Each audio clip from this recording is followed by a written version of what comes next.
me start hitting buttons.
Okay. And we are live. What the buck is up, every pony? Hello. I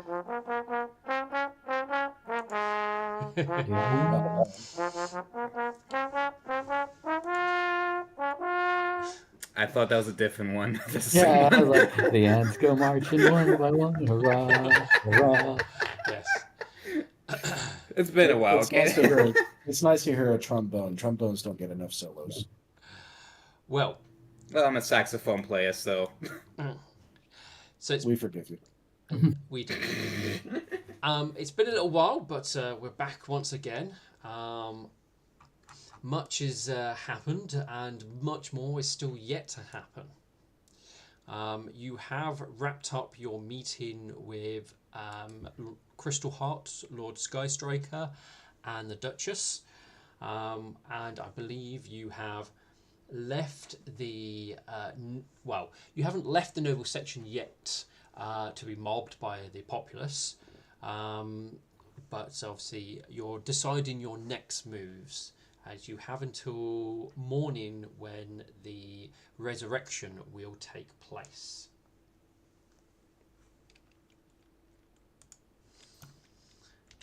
Well, if there's nothing else that drastically needs our attention, I'm going to go see my wife. Milk Thistle will return to the temple to aid in the preparations for the resurrection. All right. Metu will visit the post office without telling anyone where she's going. You you each can get to your destinations. A little bit takes a little bit longer to get there than it would a normal civilian, but you will reach your Alex, your home, the temple or the post office If you're trying to keep it secret where you're currently going, is not possible. As well, secret from the party means. yeah, I know what you Yeah. mean. But you each will have a crowd on or what have you. But you will at least be able to get somewhat of private time if you require. Obviously, getting into the lower parts of the temple. The post office staff will probably not let a large horde of people get into the post office unless they actually have business, or closing all the windows, all the curtains on the lower floor in regards to Alex. Sorry, I'm just picturing like, yeah, Metal's just like, yeah, I'm gonna be stealthy about this. Make way for Prince Ali. There's actually like a giant crowd. It's around the mail. Almost. That's funny. Anybody who's following Milk Thistle, he will encourage them to follow him to the temple for supplications and preparations for the coming horror. Yeah, you definitely you would definitely get plenty of people who will come to the temple for such things. I mean, the temple does already have quite a fair number of people who have done that, but you definitely will bring more there. They won't all necessarily go to the night wing. Each of them will go to where they feel most drawn towards, is the best way to say it. But you would definitely get some.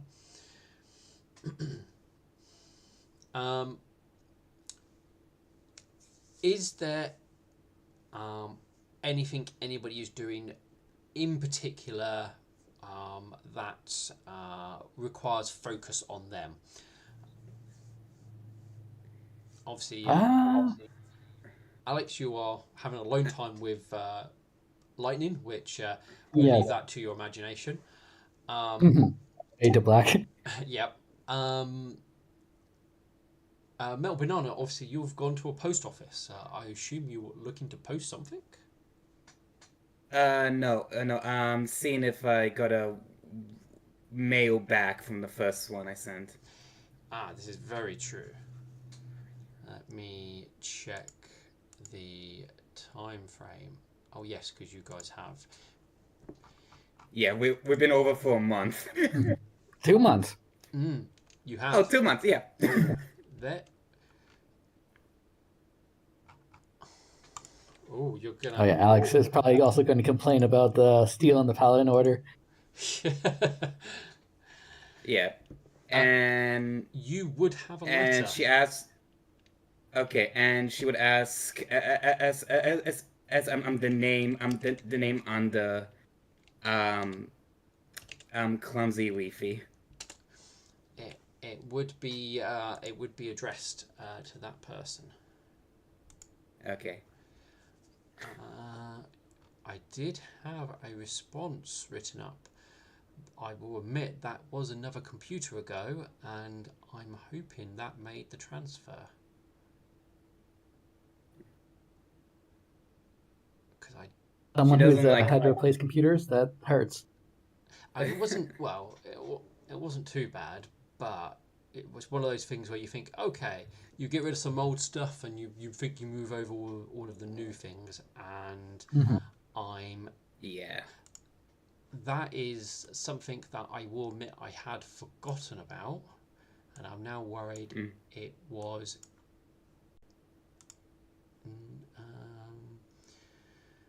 Where's my documents? Word documents. Have I put them somewhere else? Oh, there's the house documents. I mean, she's not going to read it straight away, so you don't have to do it straight away. No, I'm going to have to probably rewrite that, I'm afraid. And that means I will have. Okay. I just want to check. You did send your original letter, and I think you gave it to me in Discord. Did you not? Yeah, I did. Excellent. I also updated it over time. Oh, okay, that's fine. I will go and read it, and and refresh Yeah. myself with what the response would be, and I will have Yeah, that. go make something up. I will have that. Yeah. I will have that to you in a few days.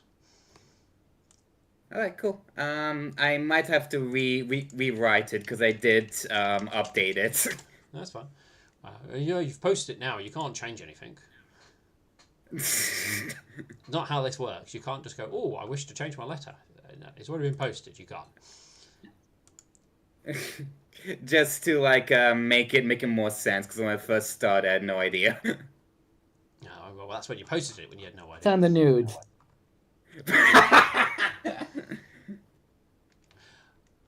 The letter. There we go. I'm taking that before you add anything. So yes, you would have got a response.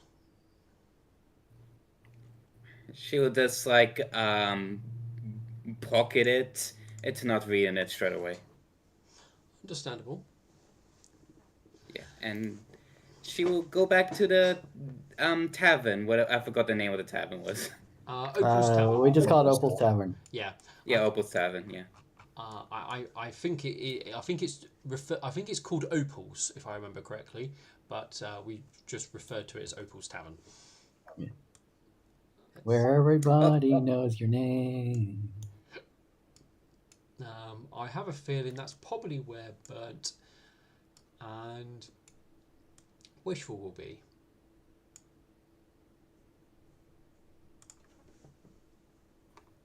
As the only place I believe Burnt's place is probably a little underfurnished at the moment, as they have somewhere, but they haven't really had time to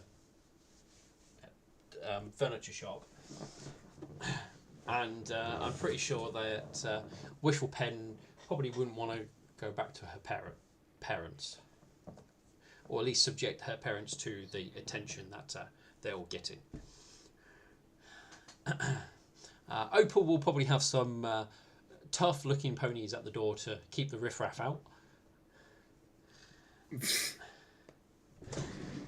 This way, madam. Well, only making sure that those actually coming here for business are coming in rather than anyone to just gawk at you guys. So, because she doesn't want her place full of just gawkers. She wants people spending money.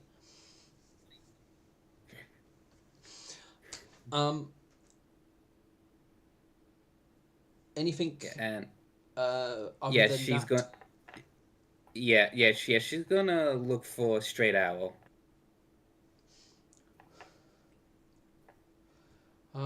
He would not be here. Okay. Then she will ask the bartender if Straight Owl went anywhere.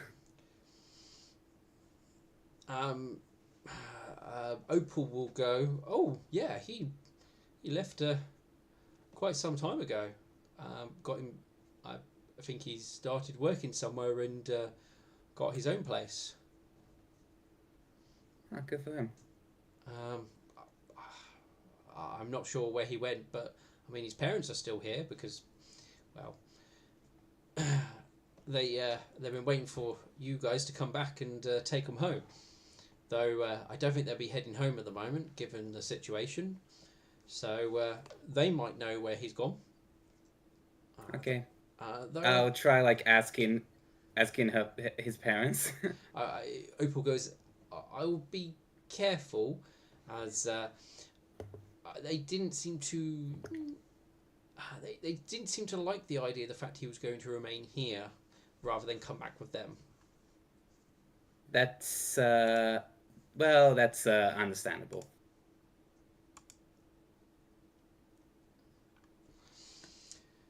Yeah, so be careful. Right. It's out of character. Let's hope this doesn't end with metal fist fighting in Burns and mother. Yeah, Burnt's mother is the one who's the guard, isn't she?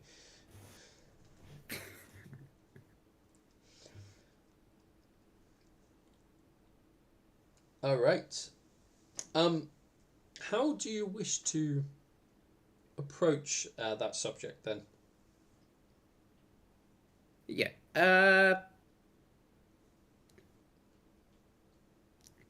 Just actually like the usual. Just let me like say excuse me, do you have a moment? Um, so they're probably, talking to Burnt and Wishful because obviously they're in the tavern and stuff, and you guys have only just got back. Um, um, they would invite you to come and obviously join them at the table. Shit. Okay. Social interaction. Well, I mean, like 50% of the table is your party. Fair enough. Yeah. And she'll like eventually bring up like if they know where Straight Arrow went.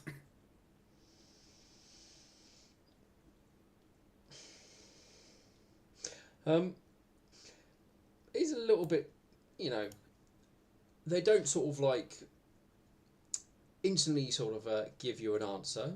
There's quiet for the moment, but they will they will eventually go. He's found his own place. I believe he's staying on the east side of the park. I think it's down Park Street, number 25.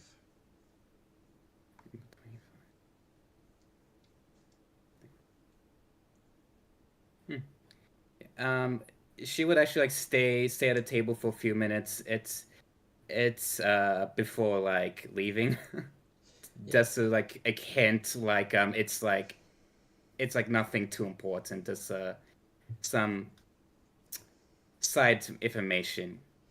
yeah, I got you saying. You stay long enough to be polite before finding the right moment to excuse yourself before you head off. Mm-hmm. Okay. East. Where's East again? East is this way. There we go. Okay. Yeah, she'll just check around. So, unlike an awful lot of places, Town streets are very clearly labelled, and it's everything seems to have a very good indication of what street it is, the house numbers, and for a city seems quite well organised. And you're not sure where obviously Park Street is, and it is difficult trying to get around because obviously you have a small horde of fan ponies following you. Um, Mm-hmm. so that will slow you down. Are you just going to blind search, or are you going to try and utilize other means to find out where the street is? She would actually like ask for like directions to Park Street. Who do you ask?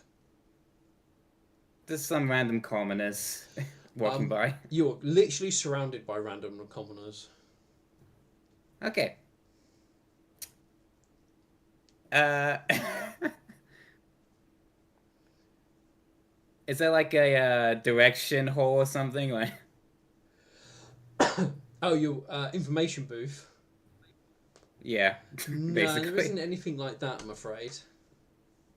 Alright, fair enough. Okay. Just seeing what skill set I can use to try and figure out. I mean, finding someone isn't difficult. Are you Okay. just gonna ask Can I? one of the random people following you? Okay. Can I use a diplomacy check to like try to lessen the people around me? Like, I'm glad you like I'm glad for your attention, but please, I'm doing some nightly business is at the moment. So would you please is excuse me?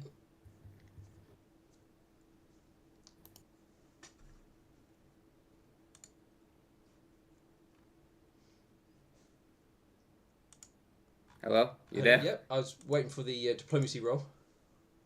Oh yeah, okay. Yeah. Please don't roll on that one. Okay, good. It's not an hour. So you speak to the crowd, and you put on your most authoritative voice, and direct people that obviously you need to get on with some important business, and that you need them to disperse so it can be done with ease. Your words will encourage a good portion of the ponies to give you space. Though those who are probably considered more diehard or utilize that extra space to actually get closer to you will still remain in close proximity. It's nowhere near as bad as it was. You still have a small cohort of individuals following you, but you're not like squeezing through like big crowds. Though you can still see a crowd giving you space. Right.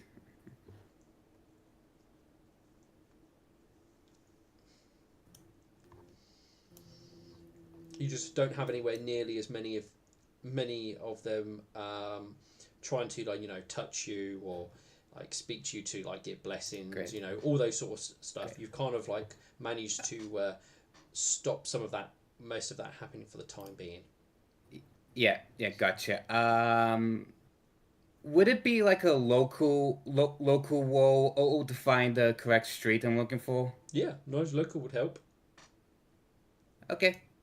Let me let me see if I get. I remember I get bonuses because of my order. I'll just double check that if that's true. It's possible, though your DC will be higher as you're a outsider from this town And, or city, I should say. and knowledge will owe to his class. To his class, whenever an order the shield carrier uses heal on a, so he receives a bonus. That's for heal, and a shield order adds heal and knowledge to his list of his. Okay, so I get bonuses to heal, not to local. Okay. All right. So make me your knowledge local to see if you can use your brain. Yeah, I can use my a big brain.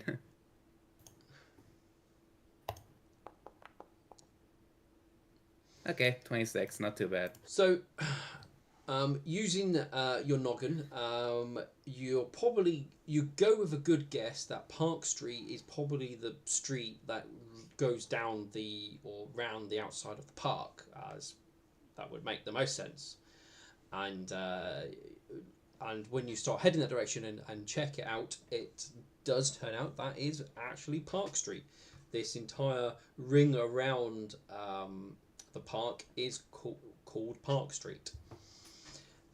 Based on that information, you know it'll be sort of at least along this like edge around here somewhere.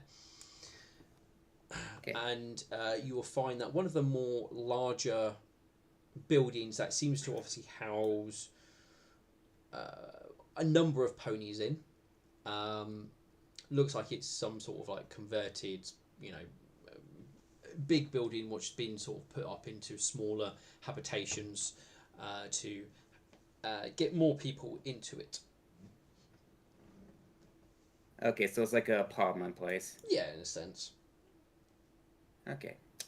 Should we look for room 25? Yep, you will find a building that lists 25 as one of the rooms that are listed in the building. So heading in. It is on the second floor. Okay. Before she knocks, she actually definitely like starts thinking to herself, okay, what do I say? And after like probably 10 awkward minutes of standing there, she'll just knock. What makes it even more awkward is there's at least still 5 followers still stood behind her watching. Okay, at that point she'll just like scream at them to get lost. Roll me intimidation.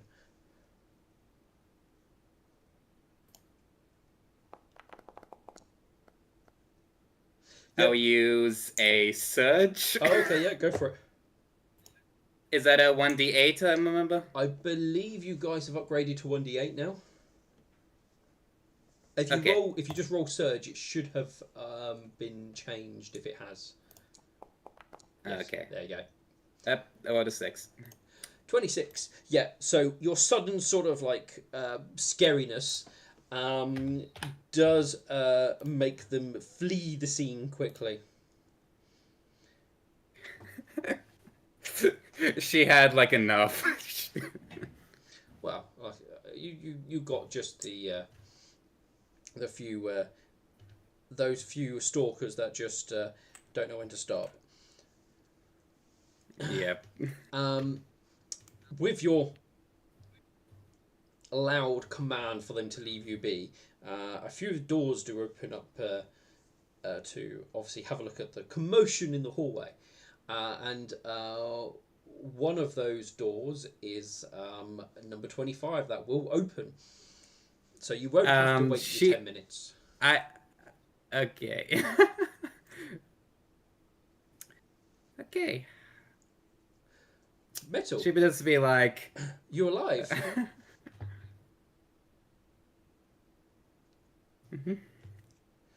Yep. I was just like shooing away some rats. Well, when you disappeared and was going on a mission you couldn't talk about, and well, there was no word and no one was speaking about anything, and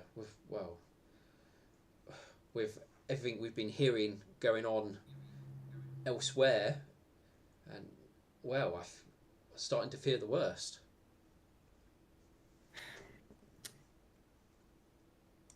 Well, it's a very, very bloody long story. But one of them answers to the missing city, she whispers that last part. There was a missing city.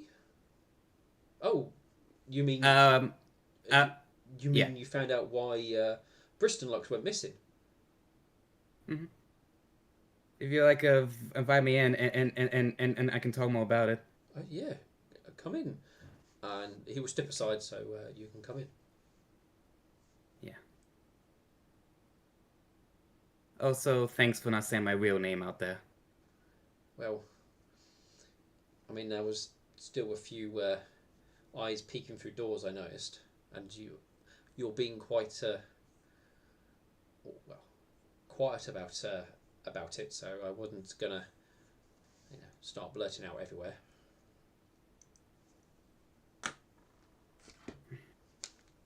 And she actually basically goes tells him everything that happened from I'm to them arriving at like the ship to getting back home, and talks about the deer people. I forgot the names. The ruminant. Ruminants. The ruminants, yeah. He definitely makes gasps of shock, mms of intrigue, and nods heads as he listens to your tale, and if you weren't probably sitting there quite literally glowing, he might not have believed you with some of the stuff that you were telling him. But Yeah. She also gives them a souvenir. The security card from the Rubenant. oh yes, you still had your uh, card you used for your working.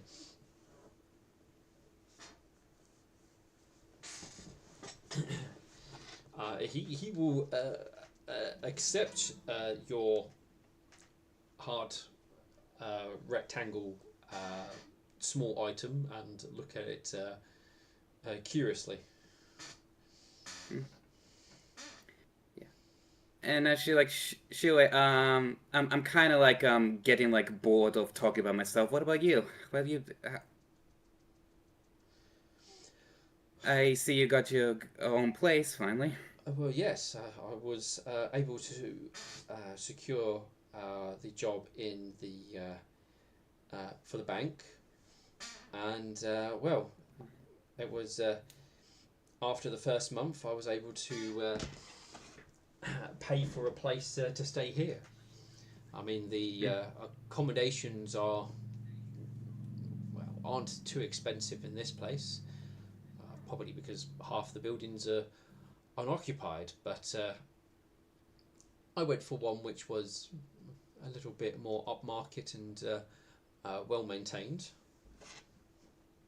though is a little bit more on the smaller side, but it will suit me quite well. Are you? Will you be staying in Town long? Just until morning. We have to head out again. She looks like she looks like visibly annoyed that she has to go head out. I guess. I guess you don't have long to relax, given everything going on. No, no. Especially when they armed this random commoners. It is in like swords, thinking they can handle themselves against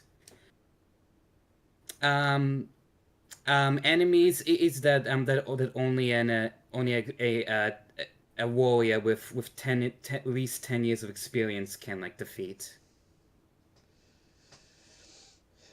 Well, it's certainly uh,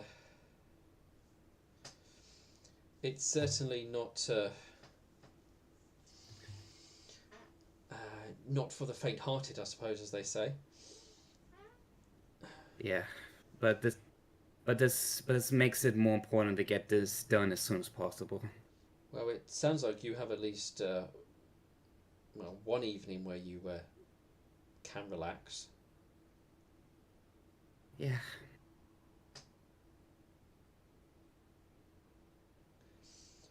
I mean, do you want to stay the night? If you like, don't mind. Not at all. I wasn't Also, expecting company, but we can. I should have enough food for the two of us, and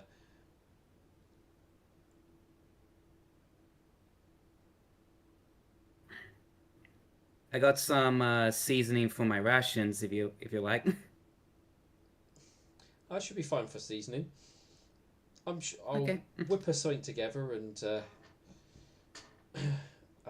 perhaps you can tell me more about your hometown. Oh, definitely. Um, Also, like, sorry for leaving in a rush last time. Well, you've got to clearly have a very important job to be doing.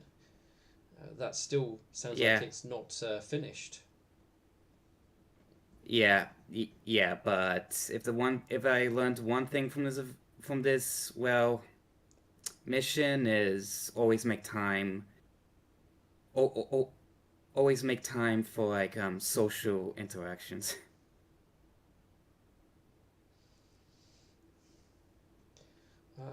Definitely sounds like good advice.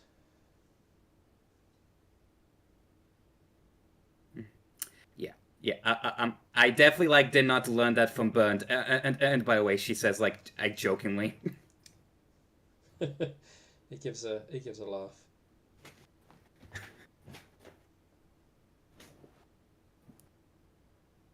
Yeah. So she's just gonna spend the day with straight out, I guess. I mean, he will even offer for you to sleep over, though he will indicate he only has one bed.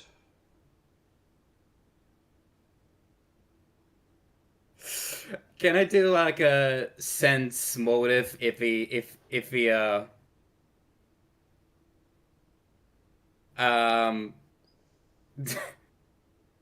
i- if he like wants me to sleep next to him today tonight?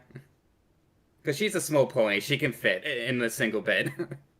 Well, that's the issue. He doesn't have a single bed. Okay. Yeah, it won't be like it's a comfortable double bed size. It's not like that tiny of a thing. It's only got one bedroom. The only other place you could sleep would be on the couch, but Alright. Well, she's gonna sense like motive if he like actually wants her to sleep in a double bed. go for it if you want to roll. to not make to not make that same mistake that one guy I did it with his girlfriend and say hey hey do you want to sleep tonight? Is like no I'll sleep on the couch. No, Yeah, he that's a seems 27. he seems to have made the offer very genuine and he you get the sense that he's offered you to stay over, and the fact that he's told you that he only has the one bed as to make sure that you still want to stay.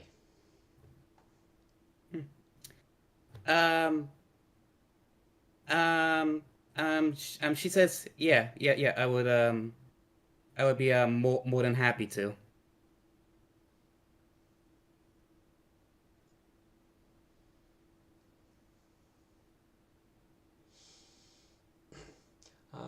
And he seems generally happy with you agreeing.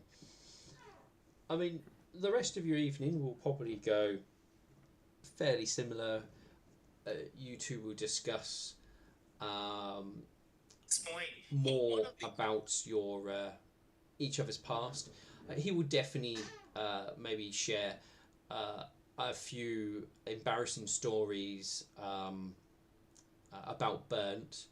One particular one he tells you about when he got an acorn stuck up his nose, and they had to resort to getting a pair of tongs to pull it out because it was uh, that well wedged into it. Hmm. Yeah. She talks a bit more about her life. I have two and yeah, also more embarrassing times. The time she when she was is training in like lance combat. At at at, her lance was a little bit loose and it dug straight in the ground out and it somehow snapped and she fell into a fence breaking it. It's well what other trainees laughed.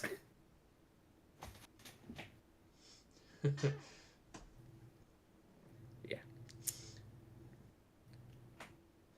All right. Well, I mean that is basically your evening. Um, Anything more that happens, I will leave that to your own imagination. Mm-hmm. Um, I believe the last person for their evening activities is Milk Thistle, and I can see he's just said he'll be right back. Oh boy. I think he does need to go to the bathroom for a sec. Maybe, or he should be. He's not normally gone too long, so. Speaking of bathroom, now I need to go. Alex, quick, entertain everyone. Oh, you run off, Alex.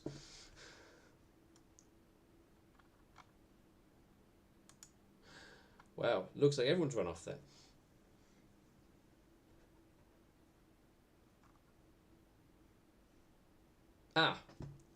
Welcome back. I am here. No, fair enough. Welcome back. Yeah. Thank you. Milk Thistle. So, Yes. what would you be doing in your sort of evening preparations and activities?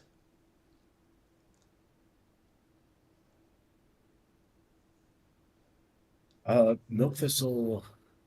I'll try to roleplay this as best I can. That's all right. Milk Thistle has actually been struggling with the upcoming event because it would appear to him that once Katarina is resurrected, he will have finally fully come over to our side and see that, we are the ones that he should be loyal to, just as the Nightmare commanded him.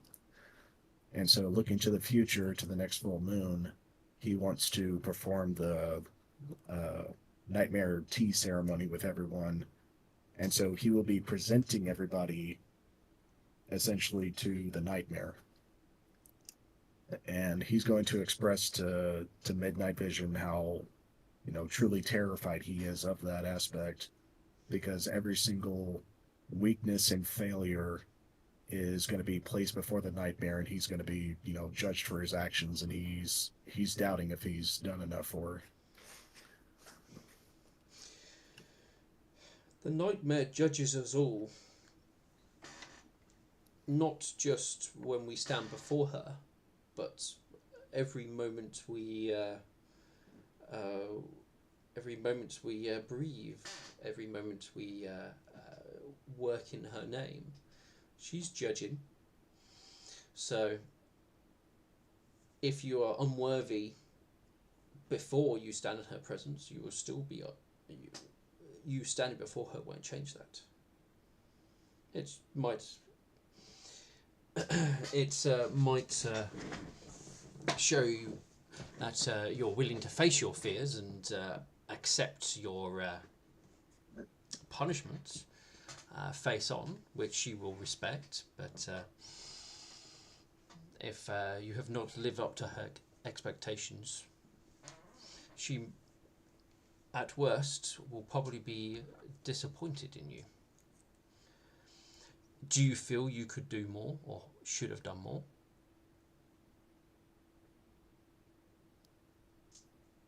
I believe I've done everything within my capacity, but that it won't be enough. Of course, there's more that could have been done. There's more that could have been executed better. And the fact that I was pulled away from her for so long, I truly felt her absence. And what is very unnerving is the moment we came back to the material plane, I was filled once again with her power, but I didn't truly feel her presence. It was though she was watching me from afar expectingly, and I didn't know what to do.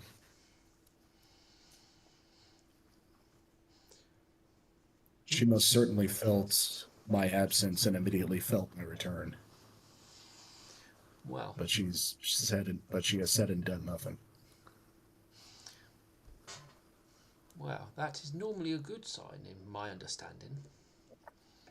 If she was having to give you constant direction, show that to me would show you're failing. And she is not one to take a champion who needs reassurance, because if you're constantly looking back hoping for her approval, then that would show you are not you are not necessarily a leader, but more of a follower.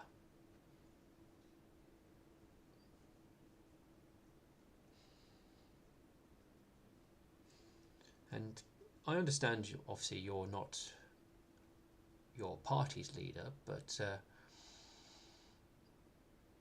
a leader doesn't necessarily have to be the person at the front doing everything. They can still work at the sidelines, which I believe you have been accomplishing very well. Have you been giving them guidance and gently urging them in the correct direction? I have, and one thing I've noticed is that subtlety allies itself more closely with my strength. Anytime I try to take a boisterous position of command, my plans backfire. You will often When we were you will often find that those who dislike change or direct opposition, once it's thrusted upon them directly, they are somewhat like a cliff face against the sea. They will stand strong as you throw your strongest storms at them, but over time they will erode slowly.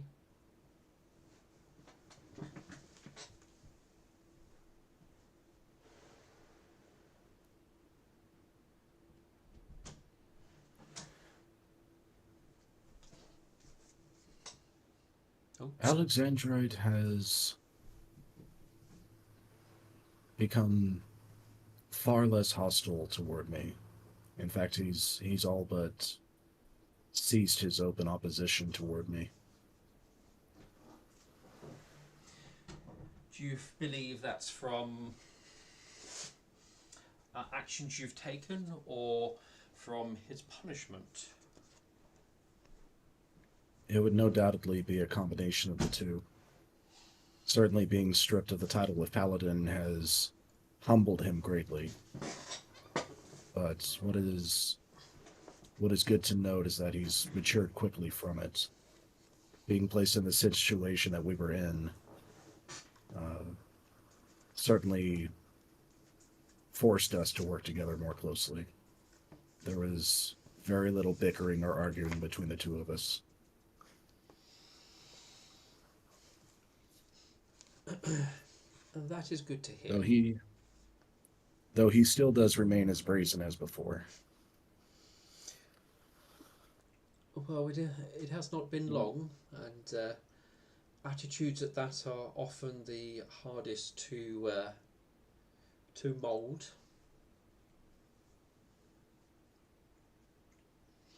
But and sometimes they cannot be moulded into the shape you want, and in those cases you have to wait for the right moment to unleash it and point it in a direction of your choosing.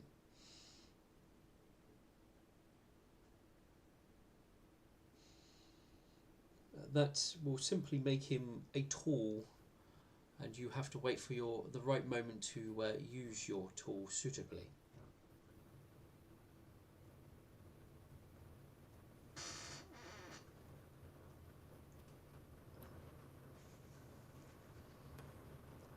Trying not to snicker at that.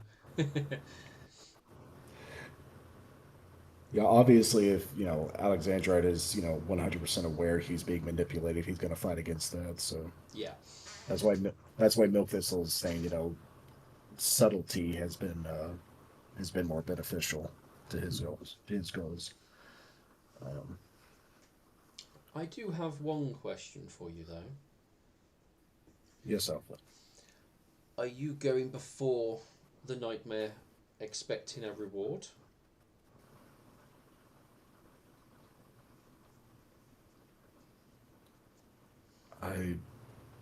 I dare not be deceitful, High Priest. I am expecting my party to receive her favor, saying that we have grown together stronger, not just individually, that we've found a way to overcome every adversity, and that I have in my own way inspired my party to continue striving towards ultimate victory. The preservation of Everglow, and whether they acknowledge or not, the influence expanding far beyond what the Nightmares had before. I I would not demand it of her under any circumstances, but I am hoping. All I will say is perceive with caution, as if that is the moment where you will be gifted, should you be gifted with it, it it will be. Though, if she has chosen a different moment, or obviously feels your task is not complete, or she may even feel such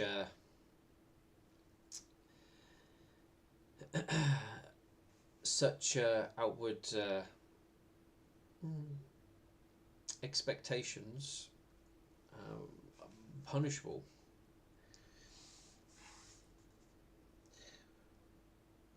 It is not often those will go before her and so expectantly, well, somewhat expectantly asking. You may you may inquire and present your strengths and ask her guidance or seek her blessing. But I will choose your words carefully.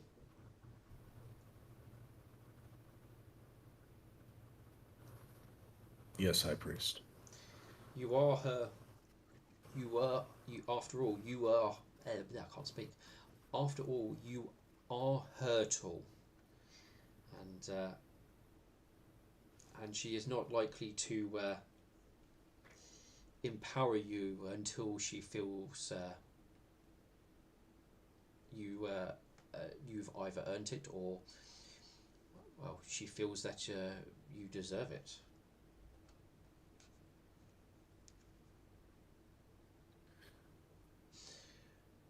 I believe you're doing this because of bringing Katerina back to life, correct?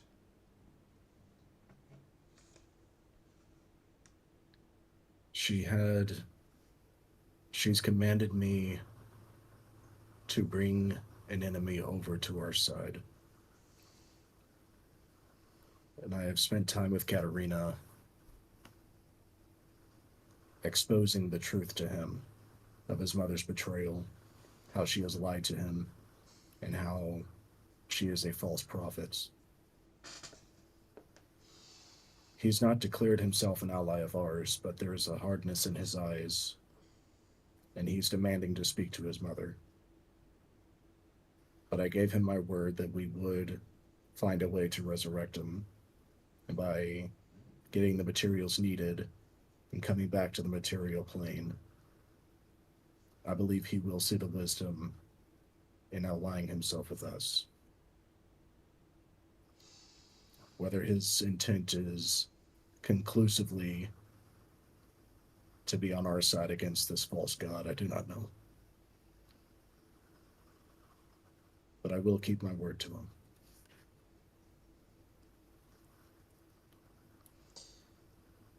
It seems there's still much left of his task to complete, even after the resurrection.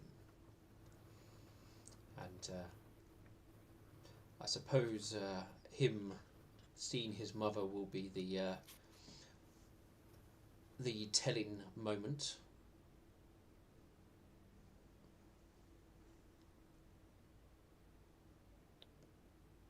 It seems promising.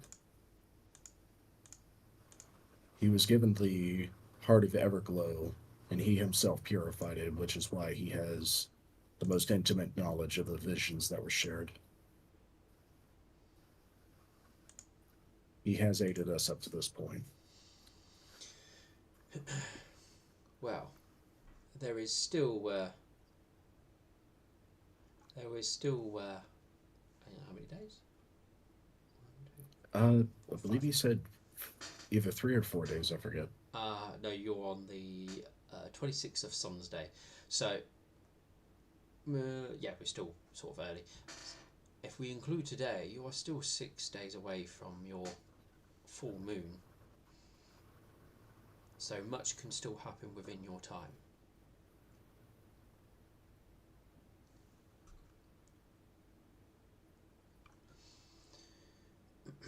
But we will see what will happen tomorrow when his resurrection is brought forth, and you have yet 5 days to go before you stand before the nightmare. Perhaps, if she deems your task done, maybe you will stand before her sooner than on the fifth on the full moon.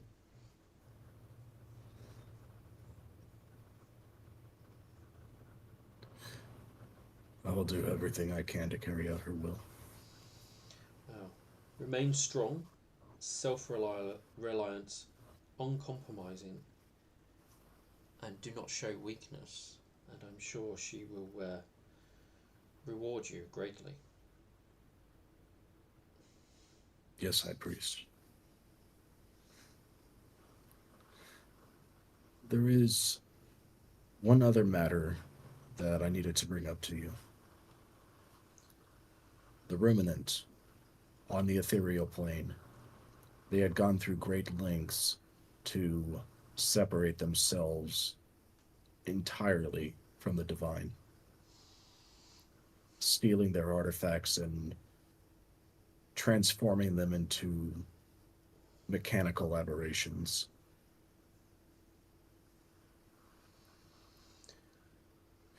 Even though the Ruminant gods are not my own, to see a god's tools in the hands and the hooves of mortals sickened me. And to be forcefully separated from the nightmare sickened me even further. I had originally intended to kill the king and take what remained of the Ruminants back to the material plane so that they could face justice against their own gods. And Milk Thistle will pull out the piece of metal that he brought back. This is aligned directly with their plane, where they are from.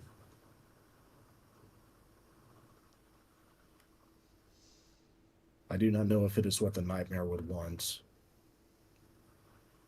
but perhaps Hint of Winter would like to see her children again. He looks down at the metal. The ethereal plane, you say? Yes. I believe there are ways to reach that plane already, though it depends if that will allow one to move to their location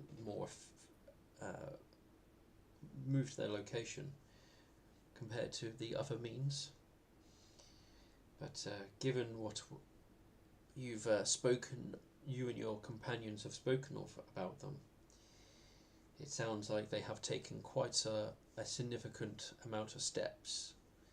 That I would believe that they would have put things in place to stop uninvited guests. It is likely. They most certainly have. Oh, continue. They most certainly have. The major technology they have is called City. And City appears to be a strange, unbodied entity, not a spiritual one built around technology. It's able to observe everything in the city, regulate the city. It is the it is the main power source that feeds the city, and it's able to block out all divination, all of it. Our mythic powers, our connection to our gods.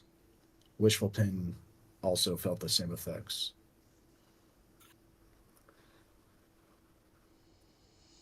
But despite of this, it's not infallible. There were some ruminant, known as the lastborn, the youngest ones, who figured out a way to hide their presence from City. And it was through their aid that they were able to deactivate these electrocuting wires that were placed against our hearts. Had it not been for their assistance, we would have perished while attempting to escape.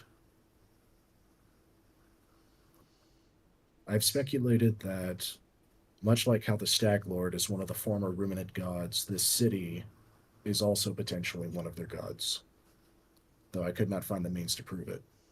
But what I could confirm is city is able to disguise itself as others. It's capable of lying, deceiving, and most importantly, the the entire city itself is this massive contraption that's capable of teleporting, which is how they originally moved to the ethereal plane millennia ago. It could potentially be activated to bring them back.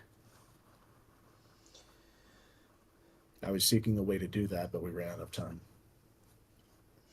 The majority of the defenses are through the robots like B12 that we decapitated here. Or was that B4? That was B4. Before. Yeah. The same robotic machine. They're populated all through the city. The ruminants themselves, the vast majority of them, appear defenseless. They're weak like babes, only taught to do things that benefit the maintenance of the city, and their entire goal is merely survival. There's no struggle there. There's no peace. And those that had attempted to relieve themselves of the madness of the mundane leapt from the city. And since then, there's now this shield that covers the bottom of the city that acts as a net, so no more may harm themselves. To me, it sounds like you have a jailer, and you would need to break the prisoners out of their jail. Though that's probably simplifying it a little too much. I would say, for now, we worry about the current present, and we'll have to leave the ruminant for a more when our security has been established, and perhaps we can turn our eye towards the ruminant should it prove that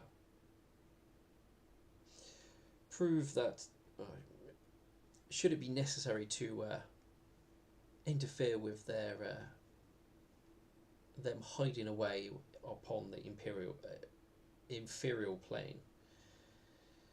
But it sounds like they have done much to hide themselves away, and do wish to stay that way. So it does sound like we shouldn't have to worry about repercussions from such things. Or at least repercussions from your actions.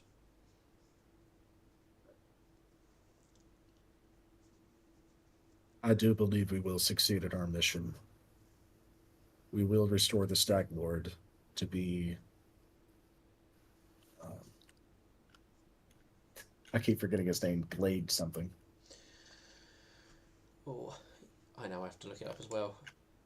I thought Um, Glade the Clever. Glade the Clever. yeah. Yeah. Yeah. I do believe we will restore the Stag Lord to be Glade the Clever. Then Once that is done, once that is done,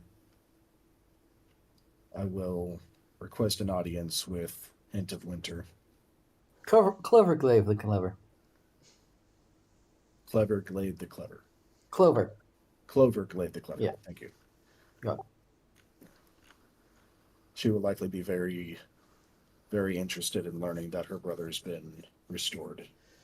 well, it is entirely possible once you have succeeded your task here that it may lead to actions happening elsewhere.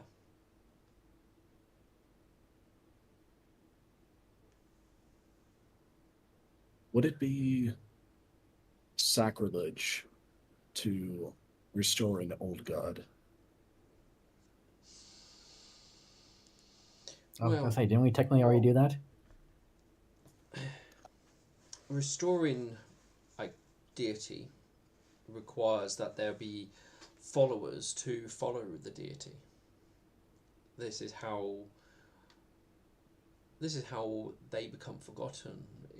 If their followers peter out, so does their power and their reach, and eventually they are lost to time. What happens to them once that happens, it is uncertain. If they remain within the ether, floating around, waiting to be remembered, or if they become something new, waiting to and using their new found identity to become what their followers think they are. What you would need to potentially do is find those who wish to believe in the deity for them to be fully reborn. Your actions with Leshtata. It does seem that there is already a small following starting to bloom from her coming back, though it does appear that she does have her own children placed upon this world, and soon more will be sprouting forth.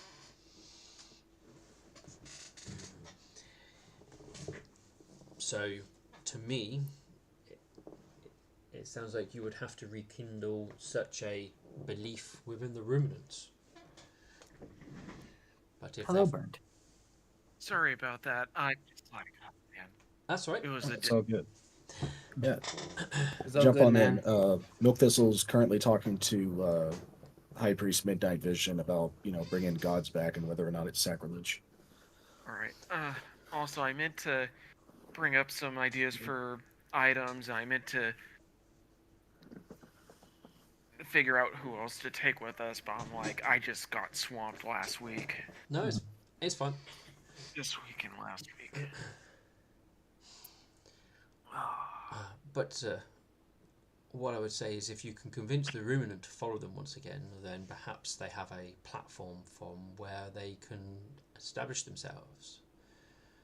But if they can't, then, well, they will disappear into the ether to become whatever becomes of the gods that lose their followers.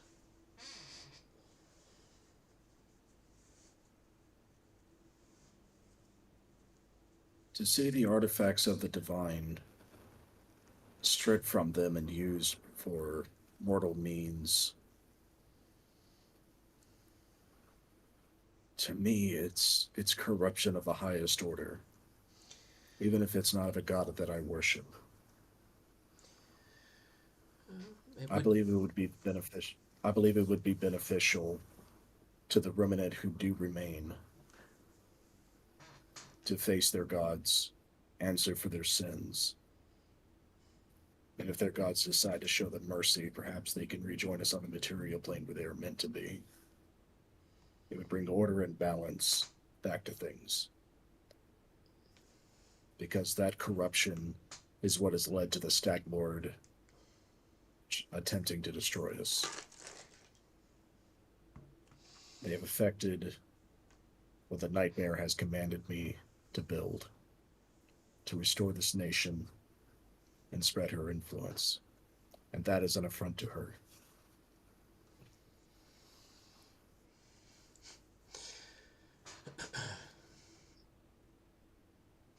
Well, you have many grand plans, I must say. Re-establishing our dominance over the area, bringing back a lost race with lost gods, and, well, saving us from the horror that an ancient race brought upon themselves. All I can offer as advice at this moment would be seek out one objective at a time. If you attempt to complete too many at once, you may find your efforts stretched thin.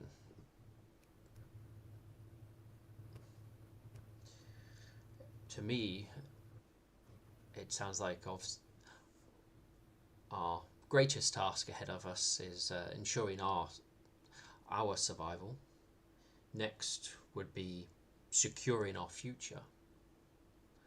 Then potentially helping others rediscover themselves or correct the mistakes that they've made.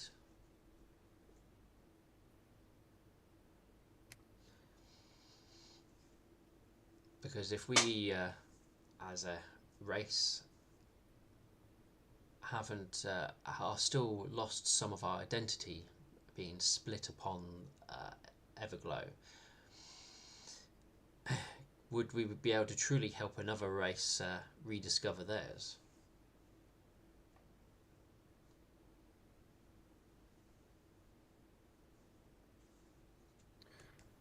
You are correct.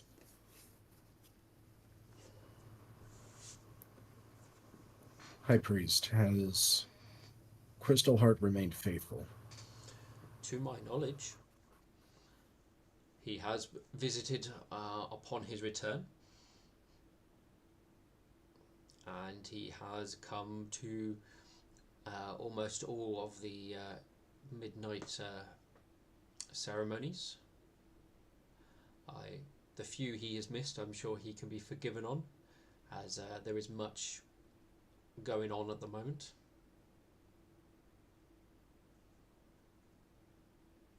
Good.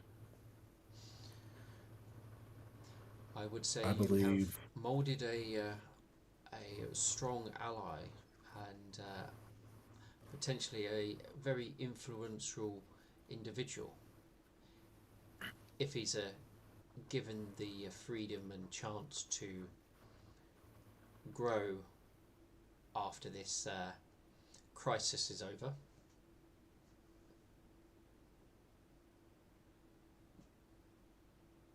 if he is clever and steadfast, I believe all of Everglow will look to him for leadership. Well, he's done well to establish himself as the head of the council, as far as my knowledge, and seems to be at the forefront of attempting to establish connections with other settlements, though that at the moment has been interrupted. But I'm sure the pieces are moving and will continue to move once this Stag Lord has been dealt with.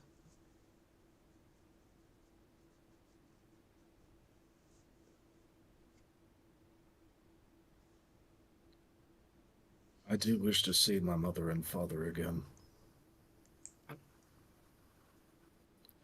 And in order to do so, we will have to deal with the Stag Lord, which we will do. As you say, Alpha, one task at a time. Our first task will be to resurrect Katarina, to show him that we are honest and faithful to him, so that he will be honest and faithful to us. And then we will redouble our efforts to restore the Stag Lord as he should be.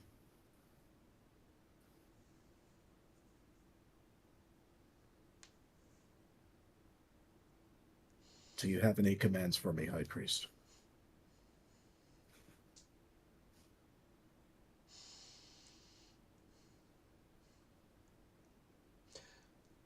There is no command I can give you that you are not already acting upon. And at that, Milk Thistle he will start to smile, but then he will, go back to a stoic expression. Because, in his mind, that tells him that, High Priest Midnight Vision, the wisest of us all, shows him that he's on the right path.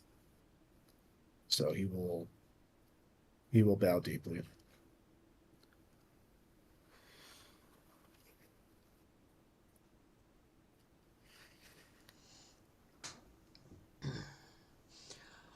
I will see you at the ceremony this evening, and then once again for the ritual in the morning.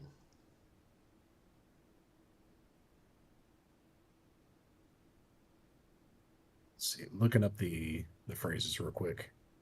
Oh yeah. Let's see, those are notes, quotes. Yeah, here they are. We rise as one.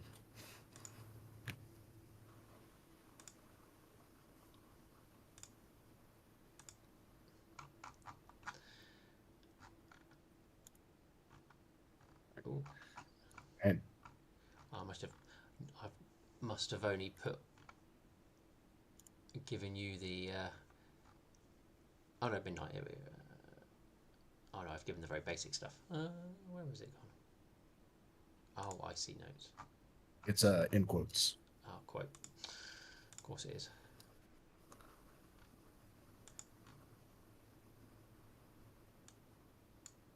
Oh, okay. Just given the Nightwares one. Goodbye.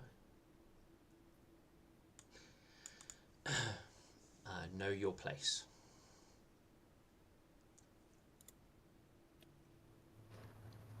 And Milk Thistle will rise and leave. He'll go out to the Nightmare Temple wing, and if there's anyone there praying who look particularly frightened, Milk Thistle will evangelize to them, reminding them that it's not fear that we should allow to control us, but instead, through fear, we find the courage to overcome all adversity, and that through our strength and our resolve, we lead others to do the same. And perseverance being the main message that he delivers to them. And then every time he's done talking to somebody, he'll remind them, when we fear the nightmare, we needn't fear anything else. So you spend the rest of your evening helping others find their inner strength and enlighten them to the ways of the nightmare. Yes. I assume you will continue doing such thing until midnight comes, where you will take part in probably the evening ceremony, I would assume. Yes, that would be a good idea. If it's okay, Alexandra, I would also like to kind of take part, or at least, be there for Katarina. Oh, that's going to happen in the morning. It's expected for okay. you all to return to be there for that one. All right. But if you'd like to come to the Nightmare Temple and hear the sermon, you're welcome. No, fuck the nightmare. Rude. Boo to the nightmare. Boo. I needed a laugh after today. Yeah, Burndle, he'll go the sermon because why the heck not? Well, He you worships are a follower nightmare of the nightmare. figures. Yeah, Yes, bring Wishful Pin. of course. He'll extend the offer to her. I mean, she will. You've taken part in things of Princess Luminance. It's only fair that she joins you and learns more of the nightmare, as she's certain it's what her deity would wish for her to learn. To always continue, always to keep learning more. All right.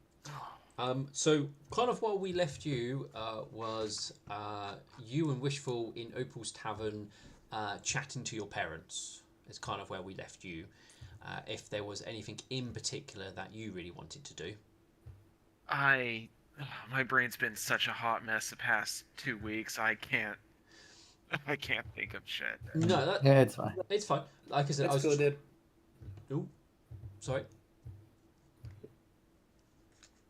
I think Evie said it's good. Oh, okay. So I was just given the opportunity to do something if you wished or had something planned. I didn't even get a chance to think of Jack No. while I was at work recently, so it's like, No, yeah, no. you're all good. I'm sorry. All right. The next major thing, really, for each person, would be the resurrection of Katerina. Unless, like I said, any last minute stuff before we probably head towards the resurrection. That's in the morning, right? Oh, yeah. That's in the morning, right? It is in the morning, yes. Yes. That's when you're also going to be gifted the gifts from the temple as well. So it is expected for you all to be there. Mm-hmm. I'd like to do some last minute stuff. That's okay. That's fine. Yeah. She would just be continuing talking to Straight Arrow until she mentions the truth about her parents.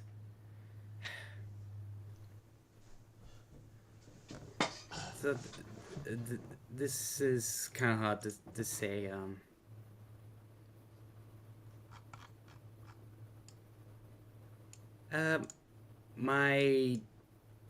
My mom didn't really disown me. My dad did, though.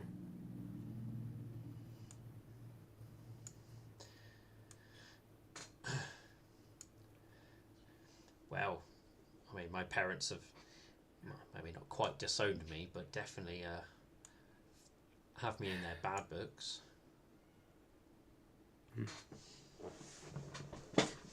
Yeah, well, my mother died when I was just a filly.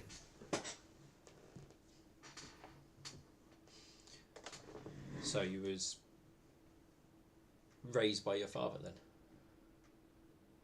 Most of the time, but I was still like old enough to understand what was going around me, and she told me to not go in the woods, and I kicked the ball in the woods. I went in,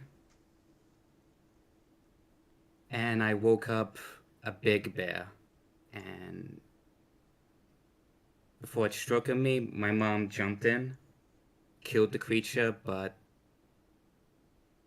dropped dead in front of me.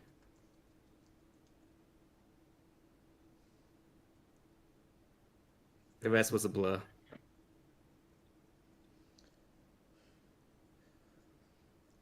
Well, that's certainly not something anybody wants to obviously witness, but I mean, it shows your mother obviously loved you greatly to come and protect you like that. Yeah, She was the confident and caring one, that's for sure.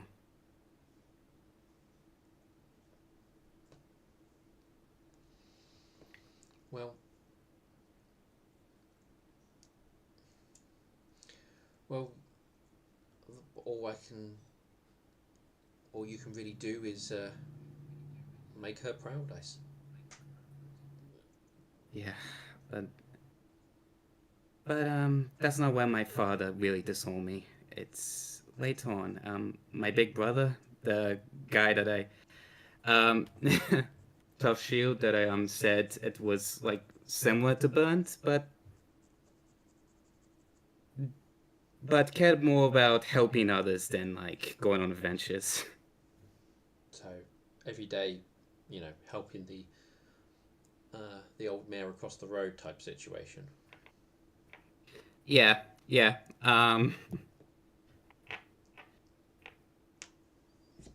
Yeah, yeah, that's why he was the most talented in the family.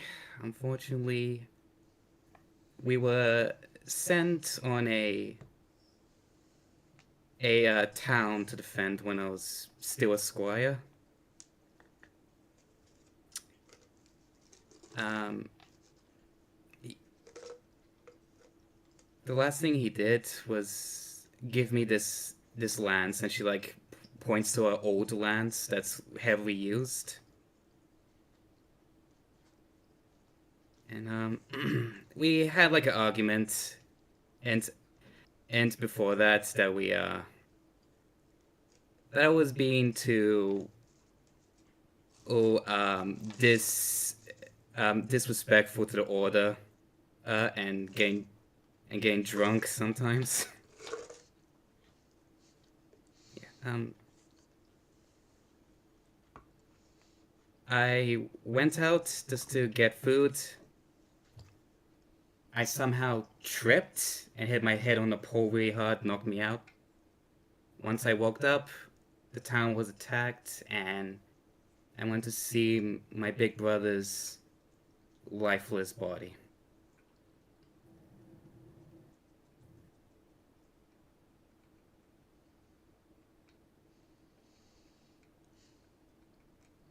Well, I mean that's not your fault. I mean, No, but some part of me wished, the thought that if I fought beside him, he would still be here.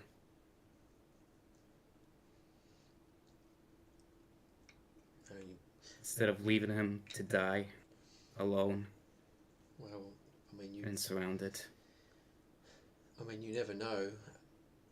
You might have been, if you were there, you might just be laying next to him. Probably.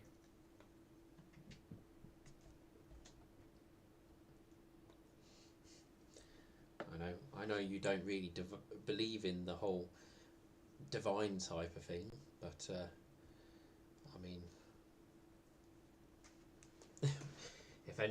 if any ponies would say it sounds like divine intervention, I mean, you tripping over, knocking yourself out, almost sounds like it. Believe it or not, I did used to worship the Sun Queen. Well, I mean, almost everybody does, at least in one way or another. But after that, I just threw the symbol I had with me out the window and never thought of it again.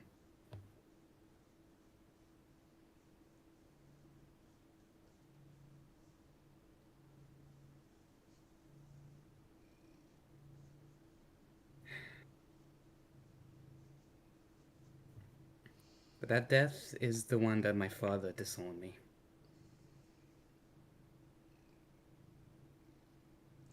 Why wasn't your father there helping the two of you?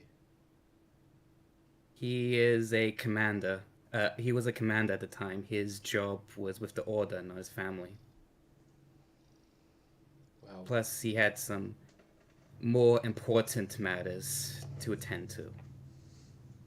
It's the curse of being a knight. Was he the one who commanded you to go off and defend that town? He thought it would be good learning experience for squires like me, so yes. Unfortunately, it backfired. I mean, to me, it sounds like that was his own fault for sending the two of you without help if things were that bad. Doesn't sound like it was very. Sounds like a very squire mission to me. Well, we were definitely surprised the amount of no's that were there.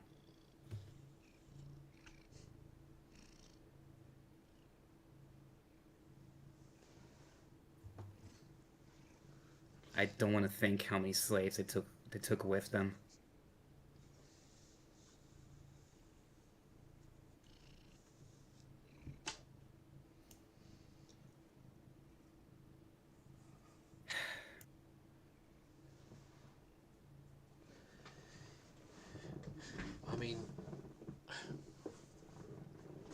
I mean, I wouldn't blame yourself.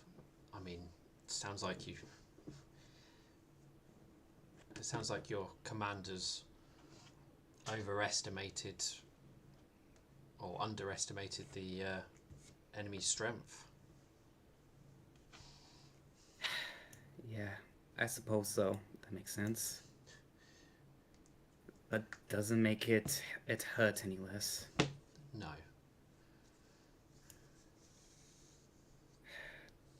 The worst thing, that there were only 2 ponies that ever believed in me. That believed I could make it. When I didn't even believe in myself.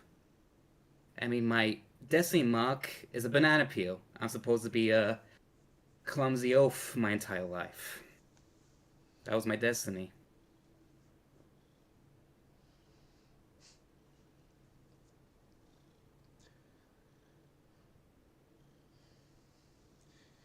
Well, I mean, marks of destiny have all sorts of meanings to them. I mean, it's, banana peels could mean many things. I mean, I'm not really much of the way of interpreting stuff. You would probably have to speak to a follower of Sheila, the author, to really know more about that sort of thing. But I mean, it sounds to me that you're very much a knight and always doing that role and taking up the responsibility at all times of the day. I mean, I don't think I've really heard you stop and relax. I mean, look now, we're relaxing, but you're still wearing your armour and almost like you're ready to jump to action if need be. Yeah.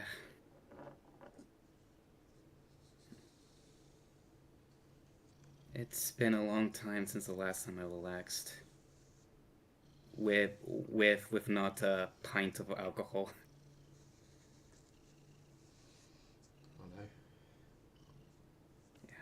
Perhaps when all of this is over, you can always hang up your lance for a short time and, I know, see how you get on with something different.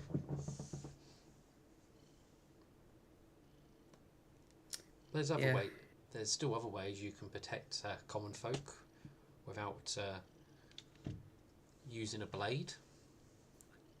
I mean, I was thinking about it. I mean, you probably might be able to try and become a counsellor and help influence political things and try and improve life for the common folk through other means. Sounds like a lot of books to read. Yeah, probably. And And and she says it with like excitement, not. oh, okay. Uh, he does say, well, you probably have to improve Mm. your pony skills. My Well, yeah, what we would refer to as people skills, yeah. as you can't be shouting at crowds to scare them away if you're trying to be in charge of something. But Yeah.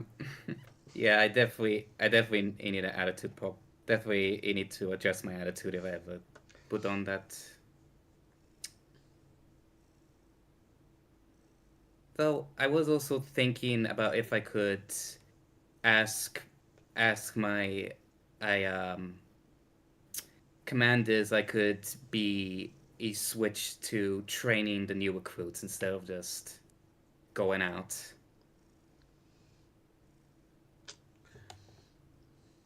I mean, I would say you more deserve if you go back.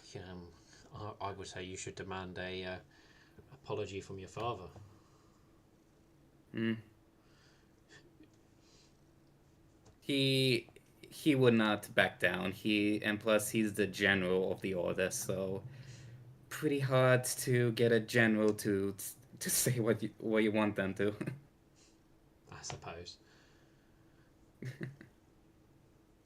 Well, you still got to make it out of whatever meat grind you're about to walk into. Yeah. Well, if I survive, and my order finds out, most would be promoted to commander, maybe even general. But in my case, the most I'll be promoted to is as captain. Well, I would say is find something else what makes you happy rather than trying to, seek approval from somebody who clearly will never give it to you. There was approval I did get from commoners. There was this one farmer I had. Said a group of thugs took away his like grandfather's sword, or who fought for the empire as like payment for his debt. I went out. I went out. Might have might have killed some of them. But eventually got the sword back, and he just told me I can keep it. It would put a great smile on his grandfather, knowing his sword is continuing to fight for Everglow even as he's passed.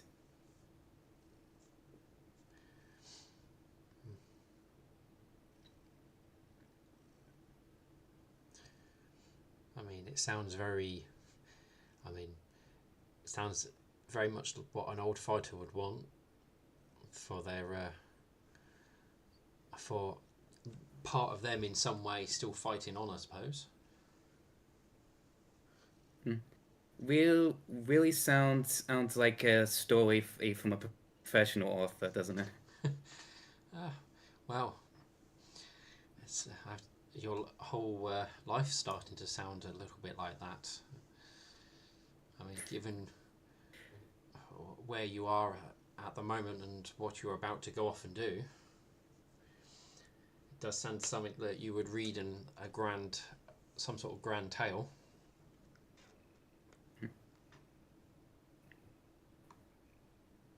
Never thought I'd be here.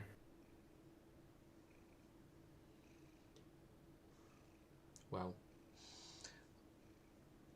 I mean, all I would say is keep making your mother proud. If she was here, she'll probably say something confident. She gives a little giggle from the past stories my big brother told me about her.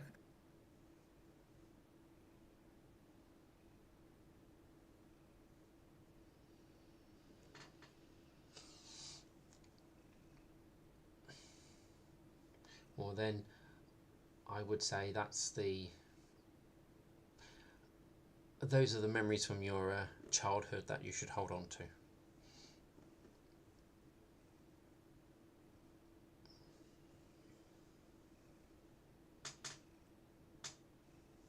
There was a song she used to sing.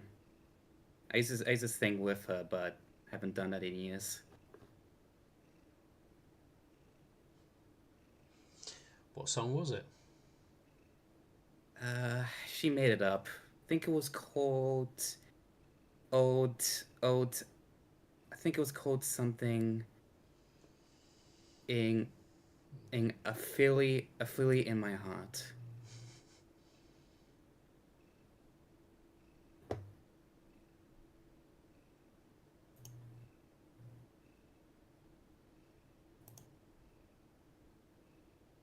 You'll Be in My Heart by Philly Collins.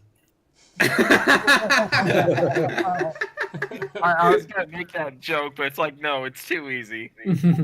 Good punch. Okay. Oh dear.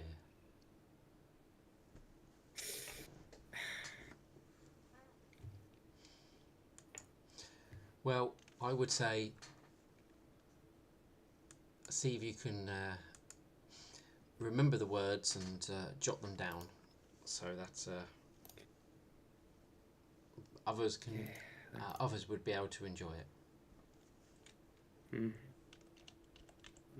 First word was as my little. No, that's like so similar to My Little Pony. Don't have to come up with a whole song Okay, now. It's fine. Yeah. Oh, I use a search point. Why not? Okay, that's 16 for a singing skill. I mean, I would say it's reasonable for. I mean, it's above average for in regards to what I would say singing. And the song will end with and the song will end with stay warm, little Philly. Mama's always here for you.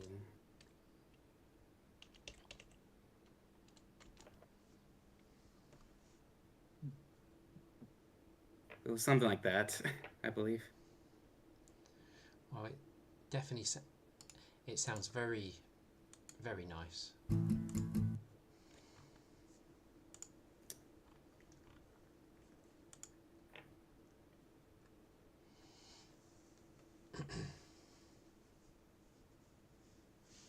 Will this end the scene?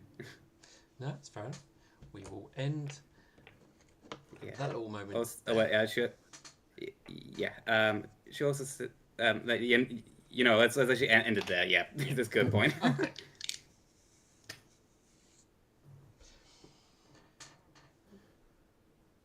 All right.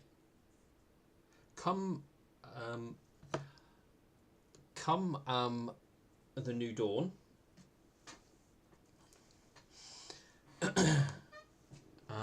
Obviously, still the city will once again start coming alive again after the night, and much activity in the temple is undergoing. Deep in the resurrection chamber, as well as elsewhere, as valuable relics are brought out and each placed on trays ready for the champions to come and see if they will take them on their journey. Yeah.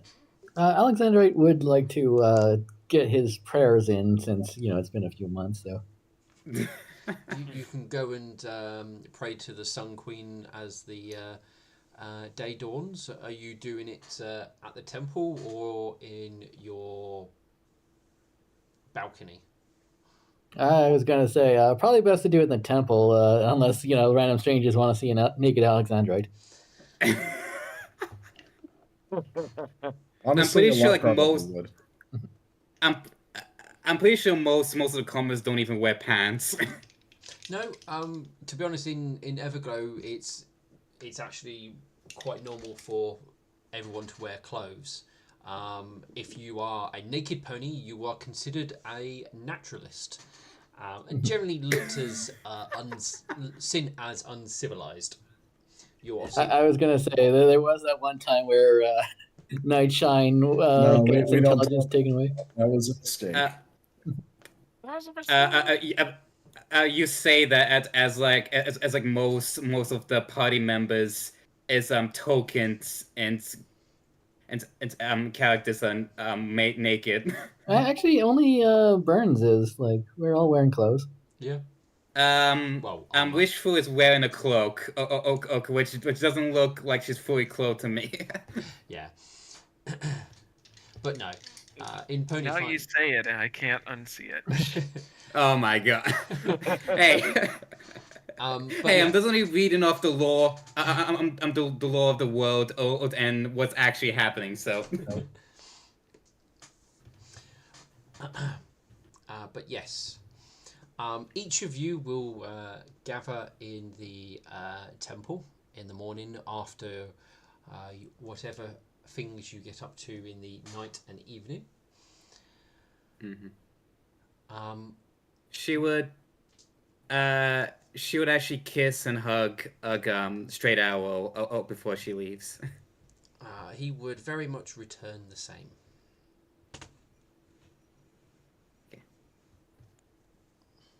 Yeah, Alexander if will.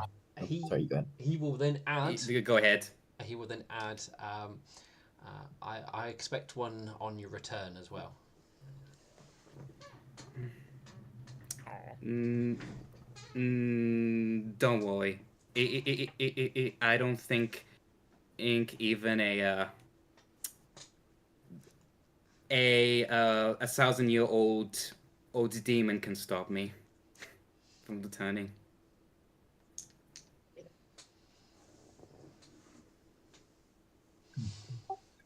Yeah, and Alexander will say goodbye to his to Lightning and jokingly say like this time it hopefully won't take 2 months.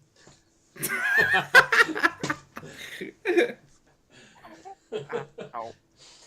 I swear.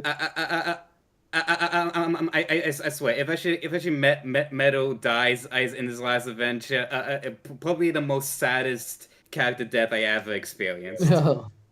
Don't Never a character I had was this much developed and had this much development in such a short time too.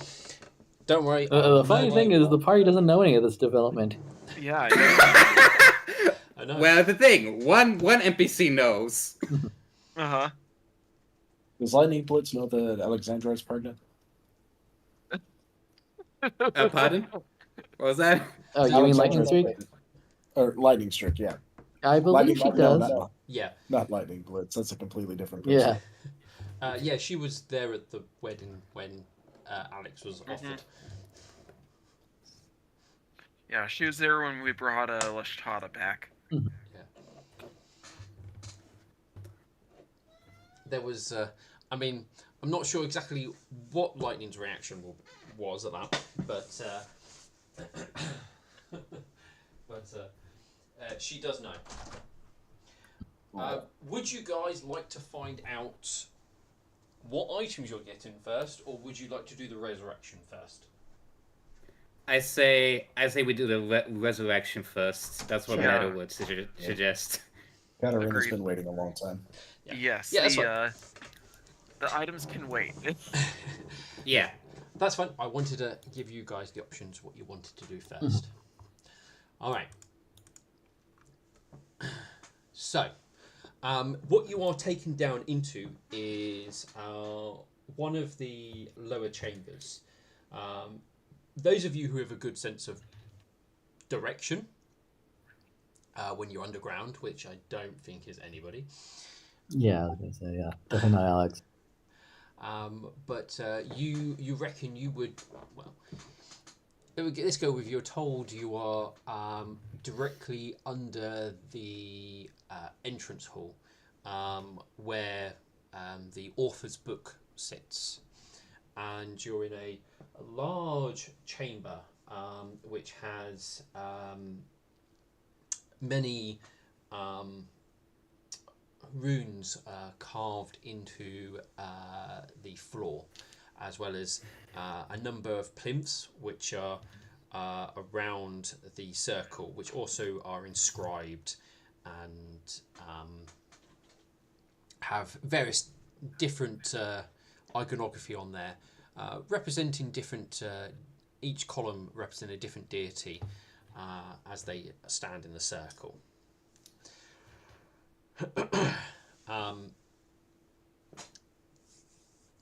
You are advised that this is basically the resurrection chamber.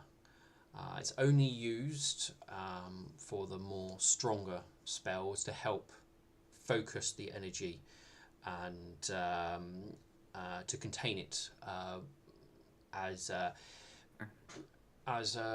resurrection spells are quite powerful spells. Bringing somebody's soul back from the afterlife can very much be unstable if not done in the correct way. And it often leaves can leave the individual drained as well, if depending on how it's done.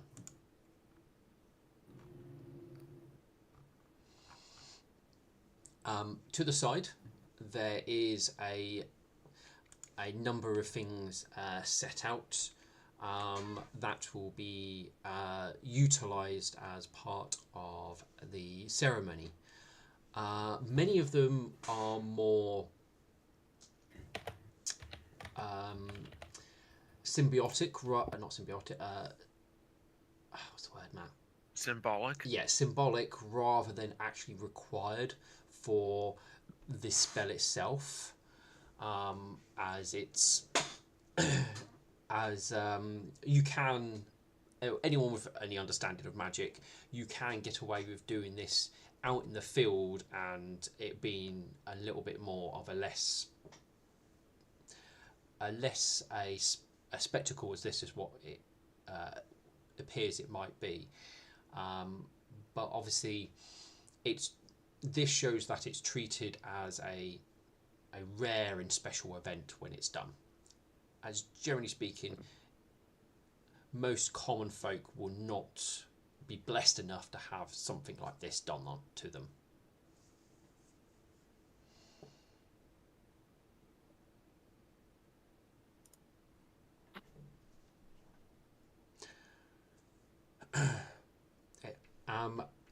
As it was agreed prior, it is Midnight Vision who will be leading the resurrection. He does say he will welcome anyone who wishes to take part and join the ceremony, as you can each be given a minor role to play part in, to add to the ritual. Alexander will volunteer. Yeah. Burned wool as well. I mean, Festival step up. yeah, the roles given will be various little things to making sure candles stay lit, various incense are burnt at particular moments. Maybe you have to obviously bang a gong every minute. It'll be those sort of things to give you sort of a sense of what sort of tasks you'll be playing part in, and you will all be given sort of a particular phrase or a set of string of words of to recite as the ritual is going.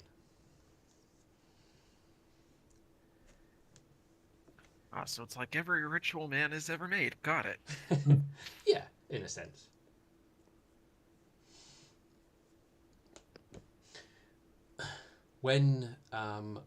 when things are placed and are ready, Katerina is instructed to stand at the centre as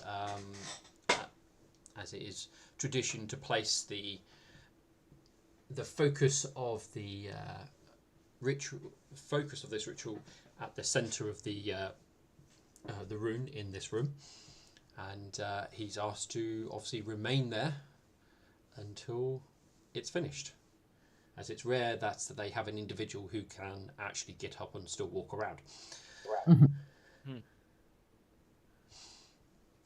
All right. Midnight Vision will check once more with everyone to make sure they understand their positions and their instructions before he begins, as once the spell begins, it cannot be interrupted until its completion. Metu will like keep her lips sealed. Alexander would just like to kind of have a look at Katerina, see like does he look nervous or anything like that? Like, no, he doesn't seem nervous, as best you can tell. He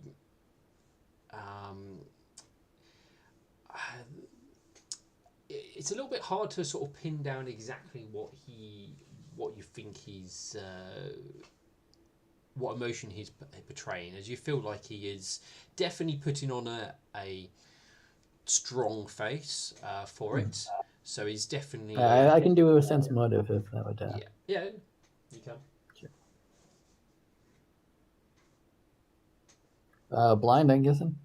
Yeah, because you might get it wrong. And I'll roll a my thing if it's a nat one. Yeah, it's not a nat one. Okay. You get a sense of determination, like he's determined to see this through. He definitely. You get a sense that he definitely wants this. Mm-hmm.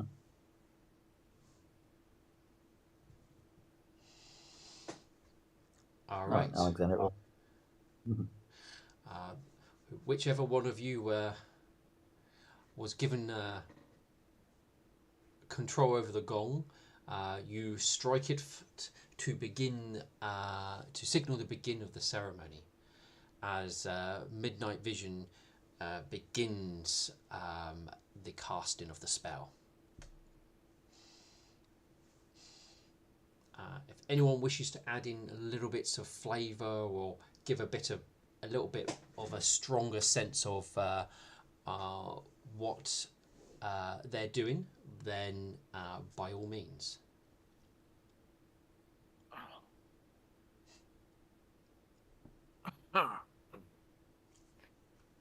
I think Yeah, Alexander. no. It's.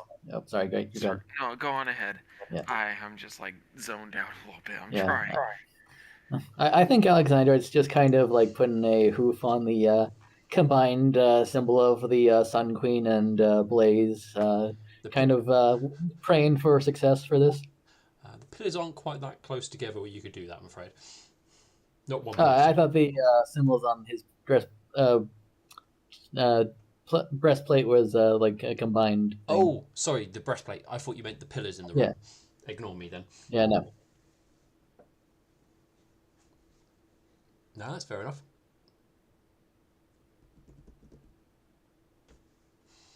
And Milk Thistle is standing over Katerina, awaiting the signal to carry out his portion of the ritual. I believe that is towards the end, correct? Yes, for dramatic effect. Technically, it could be at any time. So the spell has a slow build to it, as energy and power is drawn into the ritual circle, slowly building up the conjuration magic within it, as well as conjuration imbued with healing magic into the ritual circle, letting the runes within the floor starting to give off a glow of colour, which I believe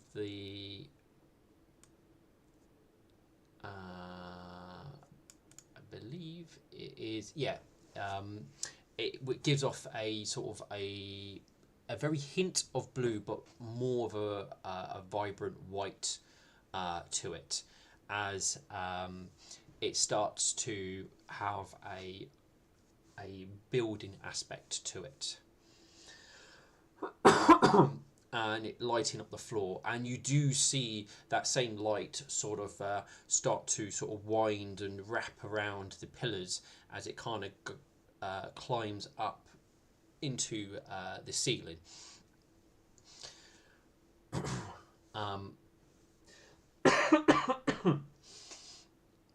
You also get a sense of, as well as the incense that's being burnt in the room, but you also get a strong smell of ozone building in the air as the strong magic starts to obviously build as well, and the strange sort of tingle that you get from high level spells, which you've not really encountered very much, what leaves that odd effect on your skin and in the smell of the air, and even the taste of the air as well.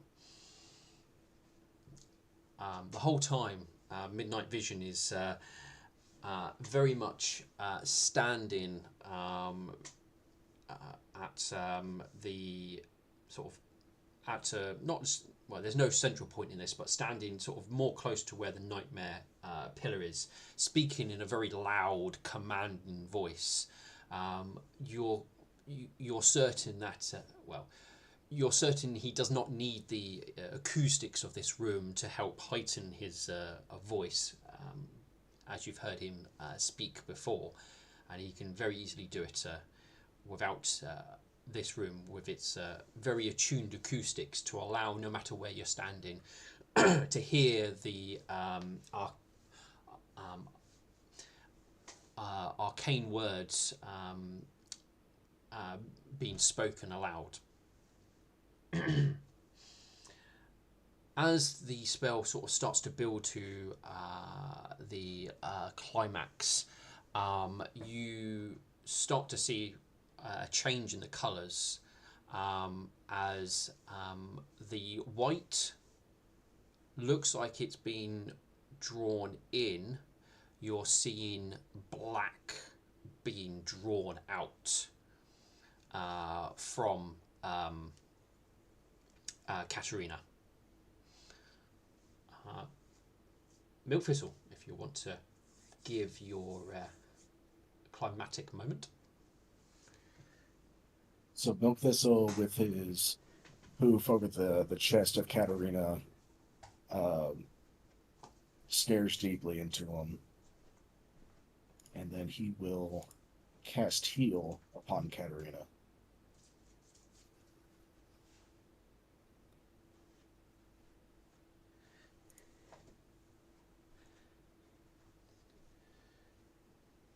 So with this divine magic piercing through him, his eyes go from a stoic, almost emotionless, to a near hatred for a disdain of what he sees before him.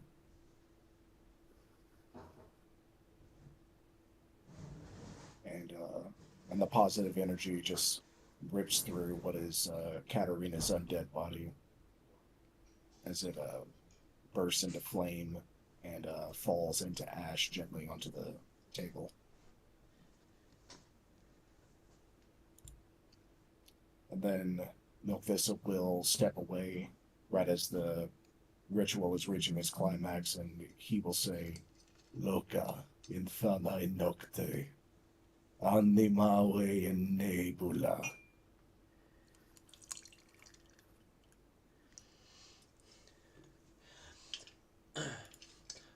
With that, it appears all of the black light has been drawn out, and this is more when the white, vibrant light with blue starts to rush into the center. You can see the small, portions of the ash that still remain in the center of it start to light up once again, and it's almost like it's pulling the ash together like a magnet to itself, and almost as you see sort of it starting to sort of build up into a form as the light builds and gets brighter, and there's a moment where there's a flash as the vibrant white light reaches its brightness, and you have to shield your eyes for a moment. No one's about Pony. Shield your eyes for a moment, and you're left blinking, and midnight vision brings the resurrection spell to its final conclusion.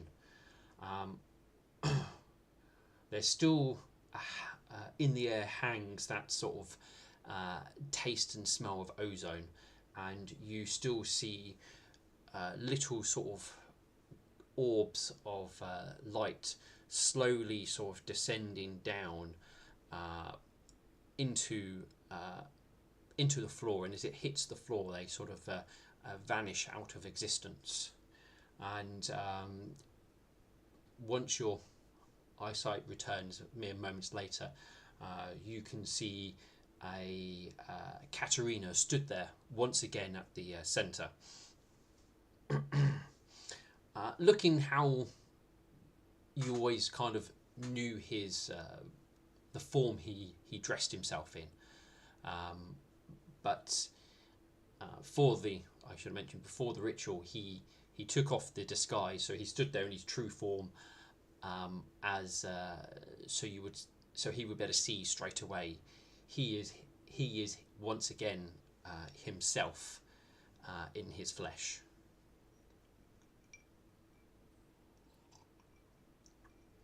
And with that, Milk Thistle will walk over to him, hold out his hoof to help him up off the table, and he will say, "Rise, Katerina.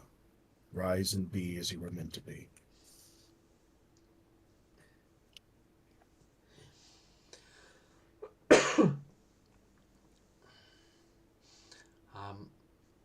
He seems a bit disoriented for a moment, like he's getting used to a lot of things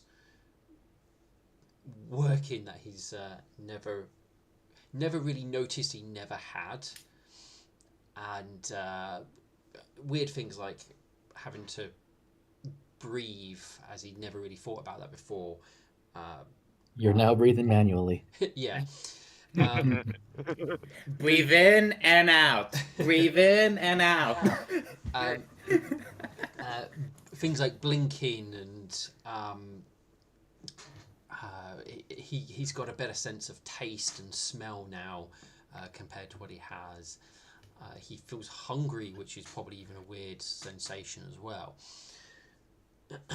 As he kind of looks at a hoof and sort of turning it around as he stares at it, and he looks at you and goes, I feel like me, like how I should have been. I never really realized how different I felt until just now. Not only is your flesh no longer corrupted, your soul has returned. That is what you feel. Pretty sure his soul was still in his undead body. A portion of it is, not his whole soul. It's kind of weird. Okay, it's okay, it's kind of. yeah, undead flesh is corrupted flesh. So Do not actually like explain it to me out of character. Yeah. Okay. Wishful goes, if you want to start, if you want to be educated, I've got a few books on this. Burn sort of. I rather be educated on other stuff. I've got books on those too.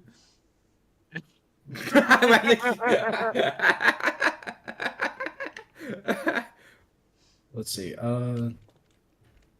Katarina is he dressed or no?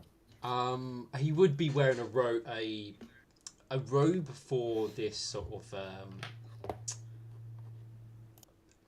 thing, so he didn't just come back naked, because kind of a little bit disrespectful. So he'd be wearing like a ceremonial robe, which is only a very simple thing, and there's an area he can go and get dressed into his normal clothing, but he's wearing that at the moment.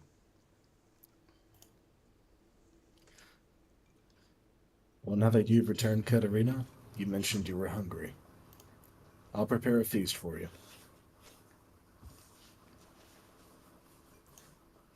Yes, I believe we have a reason to celebrate, given your new life. I can agree to that. Yeah. a little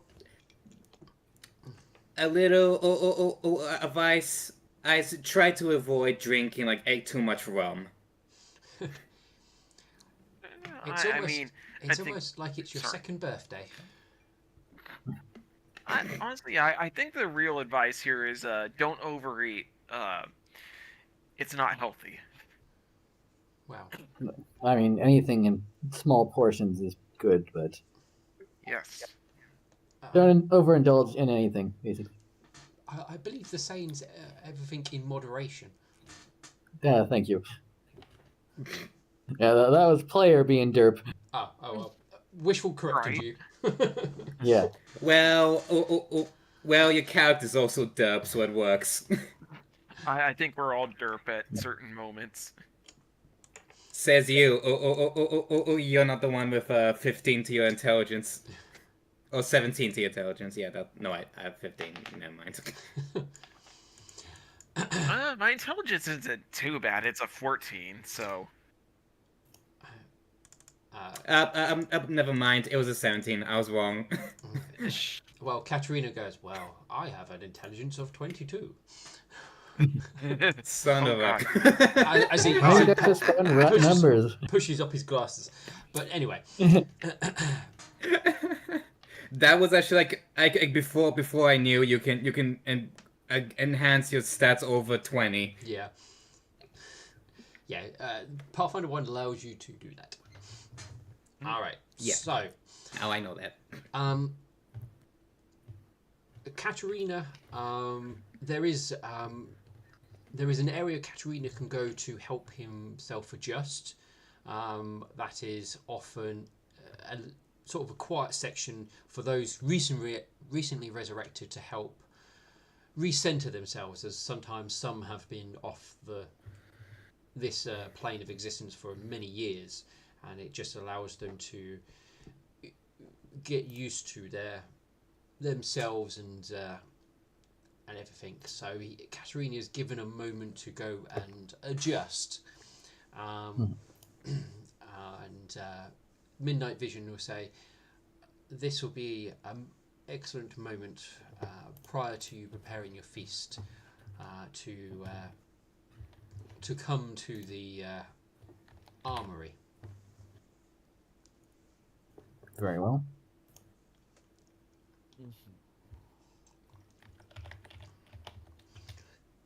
And you are taken up into... They've used the word armory. It doesn't really look to anything like what you would expect to be an armory. If anything, it's probably got more of a study/library type of feel to it. You're not really seeing like weapon. I mean, there's probably decorative weapons and armor and what have you around and stuff like that, but there's no like mass weapons or what have you. There is a number of ponies in the room, each sort of holding trays. with a cloth over items. Some aren't necessarily holding a tray. There may be something in the room with a cloth over it, depending on whatever size of item you are being gifted. And in turn, you do not have to accept these items, so you can choose not to.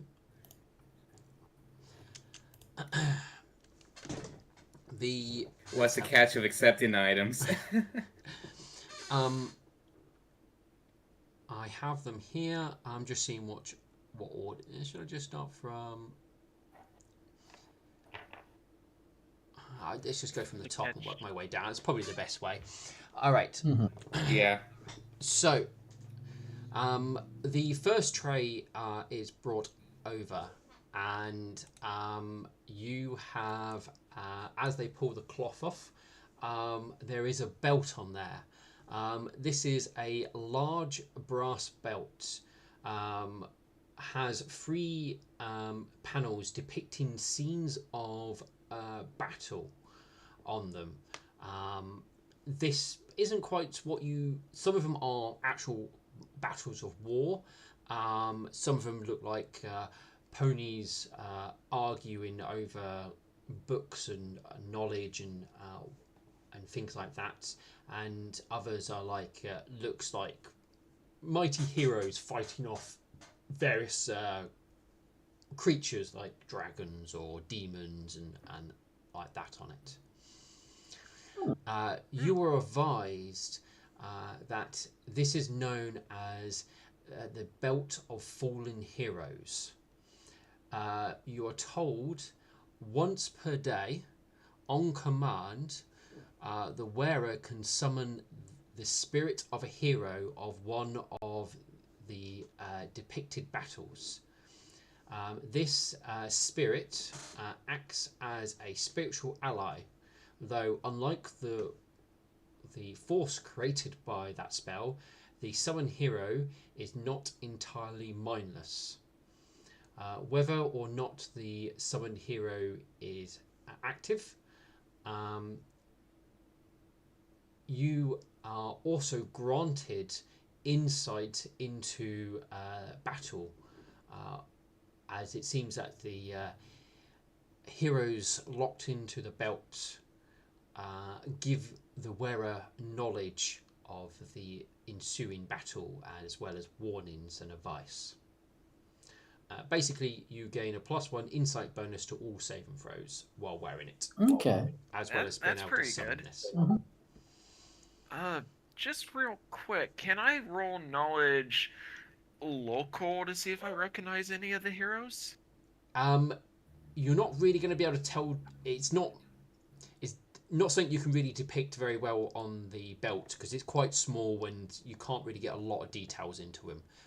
Though you're quite certain it will probably be depicting numerous people throughout history that are probably strongest known. So without rolling, you probably could guess like a few individuals from like stories or even known history, that sort of thing.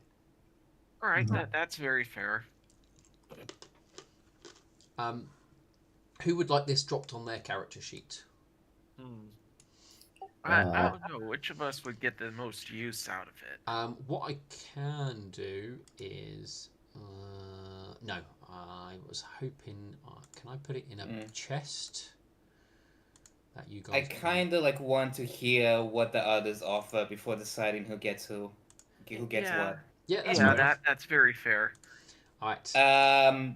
Because right now I think Burn can use it because you have the least saving throws, right? Yeah. No, that's fair enough. Yeah. Well, I mean, Fortitude's my strongest, but the other two are okay. All right.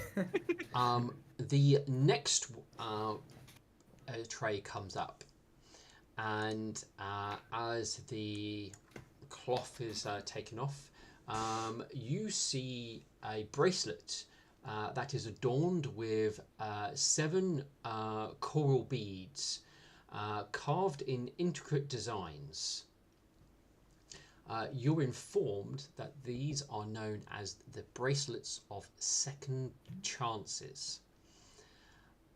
When you are hit with a critical hit or sneak attack is confirmed against the wearer, as an immediate action before the damage is rolled, you can choose to convert the critical or sneak attack into a normal hit. Each time the wearer negates a critical hit or sneak attack in this manner, one of the beads shatters. When all 7 are used up, the bracelet itself crumbles into powder. Well, I mean, I mean, everyone can use that. Can get Yeah, I was use gonna of say, it. I got crit twice by a ×3 weapon, so that's like, Yeah, We could it'd also give it to Wishful. If we like lose our healer, we basically lose the battle. Yeah, that's kind of what I was thinking. yeah. I mean, I've gone with things hopefully that most of you can make use of in some way. Mhm. So it's not Yeah. everything is purposely put. The next one.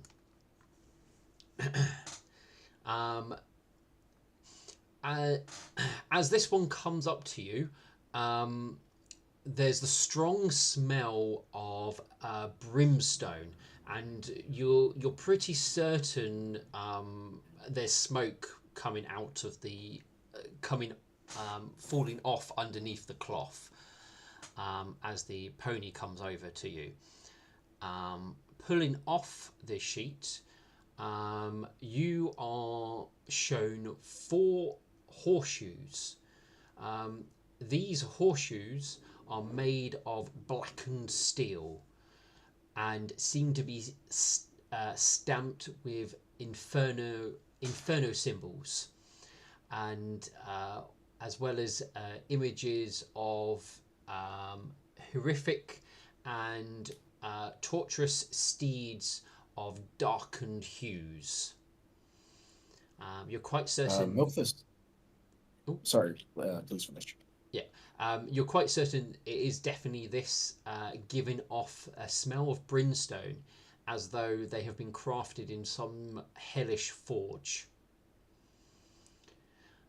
You are Milk Thistle. Oh. Sorry, if there's still a description, please finish. No, you carry on. What you're going to say? Milk Thistle takes an interest in this one. I was thinking to give it to Burn because he's literally a Hell Knight. It would suit him perfectly. That's a good point, but still interested. You are informed that these are known as the Burning Mare's horseshoes. They, on command, the pony wearing, I forgot to edit that, the pony wearing them is granted, it grants them smoke unnatural ability. The horseshoes can be used for up to 10 rounds per day, and it can be split up like one round per use. While this power is active, the pony's hooves, mane, and tail burst into flames, and its hooves deal an extra 1d4 points of fire damage. I don't usually use my hoof. yeah, I was gonna say, I think out of the people who use hooves, that's me and Me. yeah. I agree. I think Alexandrich would make most utility of this. Yeah, definitely. When I can pick that item, I was hoping for Burn to take it, but whatever. I mean, It would be awesome, but It would. Sorry, go on. I would say it would grant the individual hoof attacks because of the nature of it. So somebody who doesn't already have hoof attacks would be granted the version of it which is so it's no longer non-lethal. If somebody already had hoof attacks, I would what would it be?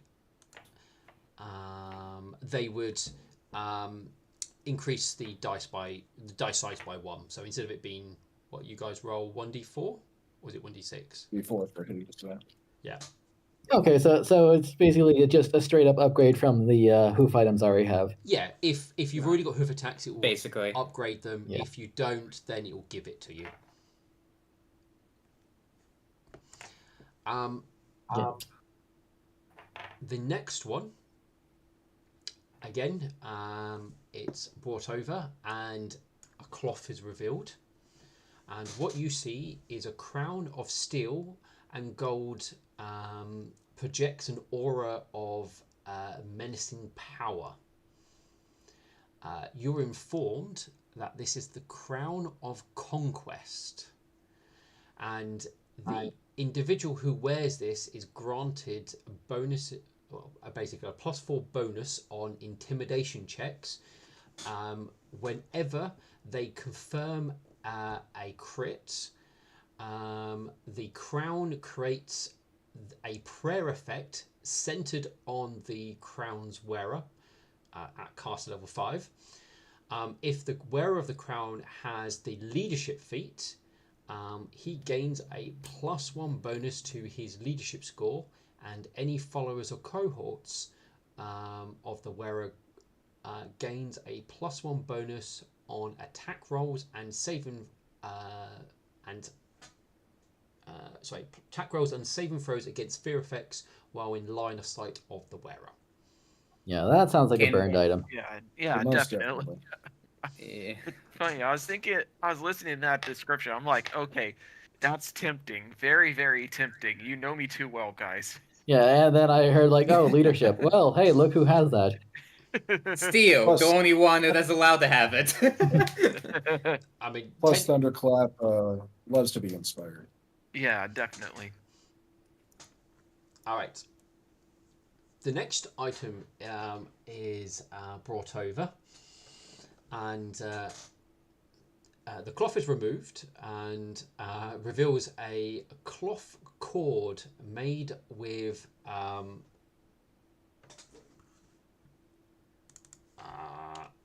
I'm looking at a word, I'm like, how the hell do I pronounce that? Can you spell it out? I'm just going to put it into Foundry because my dyslexia is kicking in and I'm going, Esoteric. there we go. Esoteric religious symbols. Before I tell you what religious symbols, because it would match the deity it belongs to, understood is only a small number of people with specialist knowledge or interest.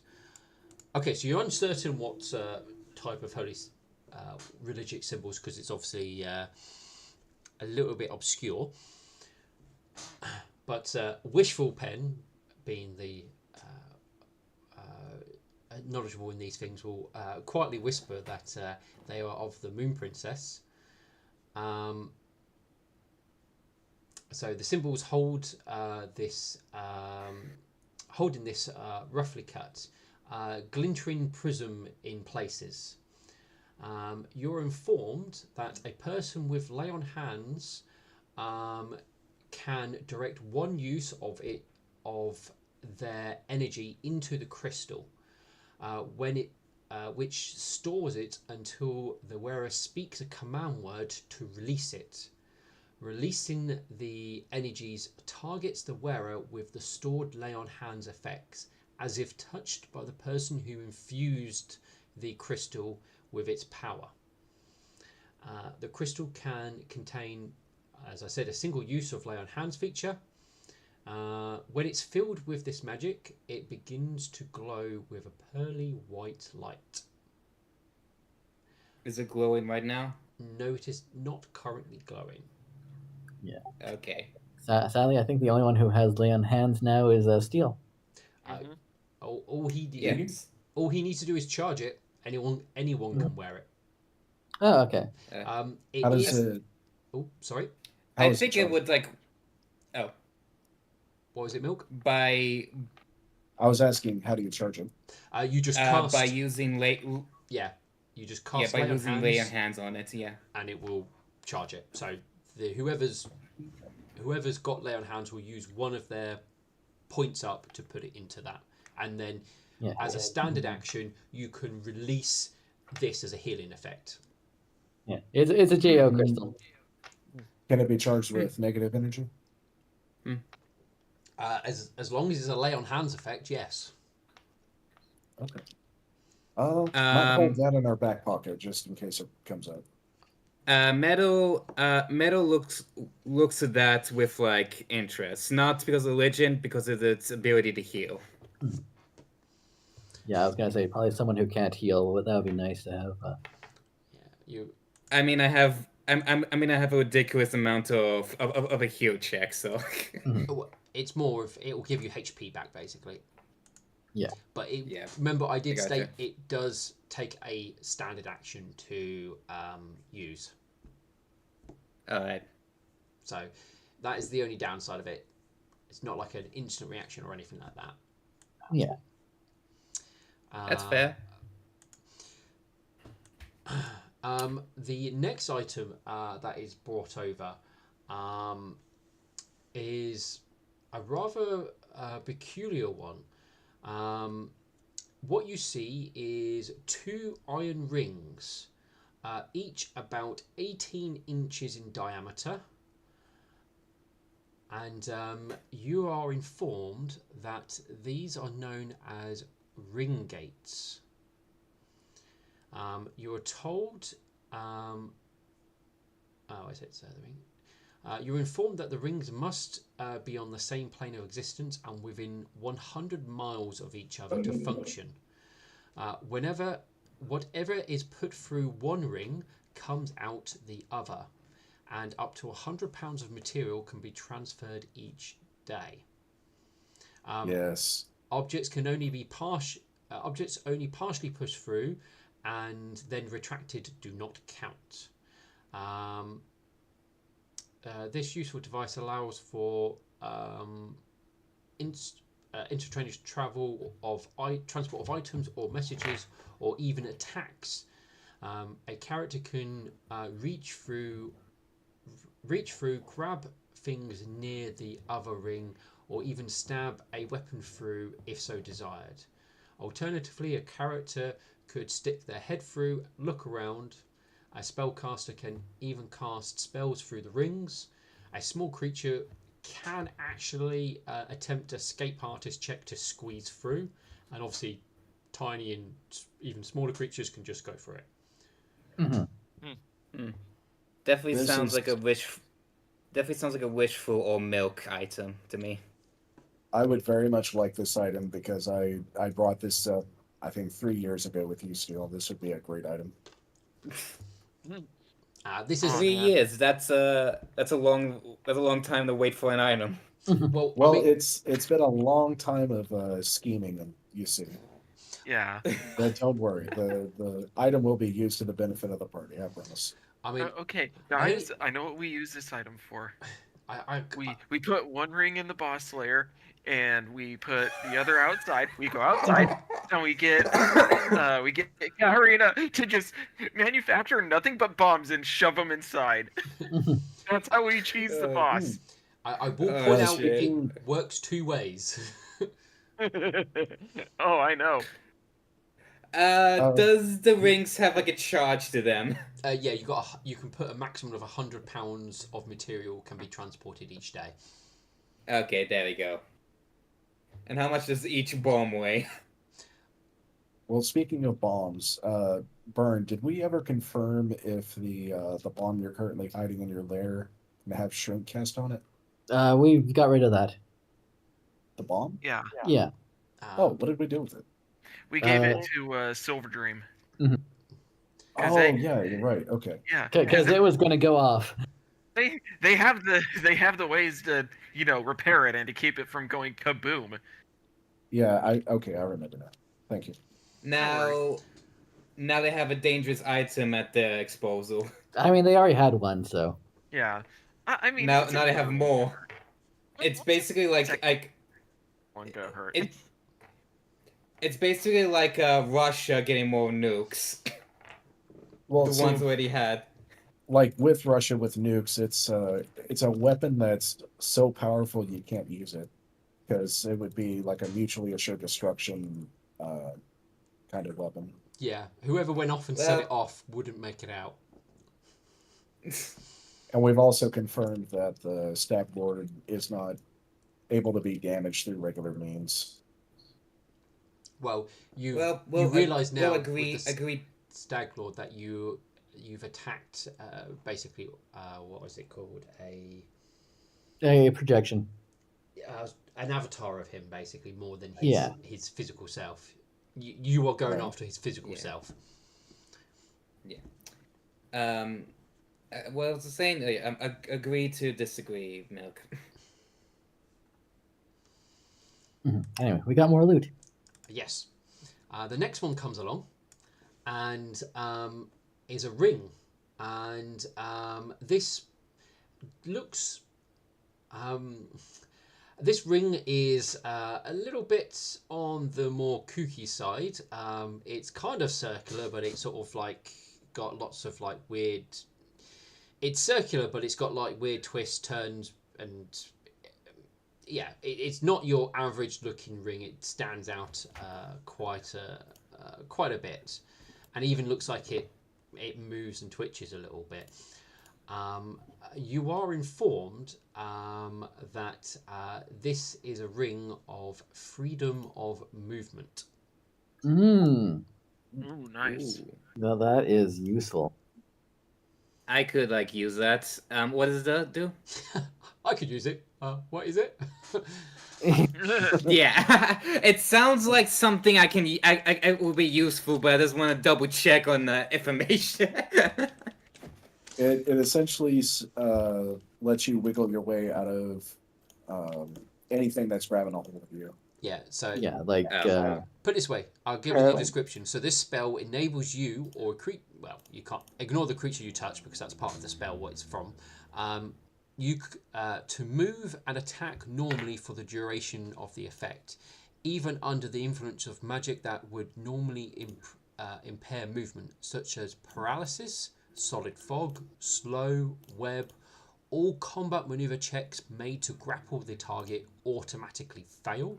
The subject automatically succeeds on any combat maneuver checks and escape artist checks made to escape a grapple or a pin.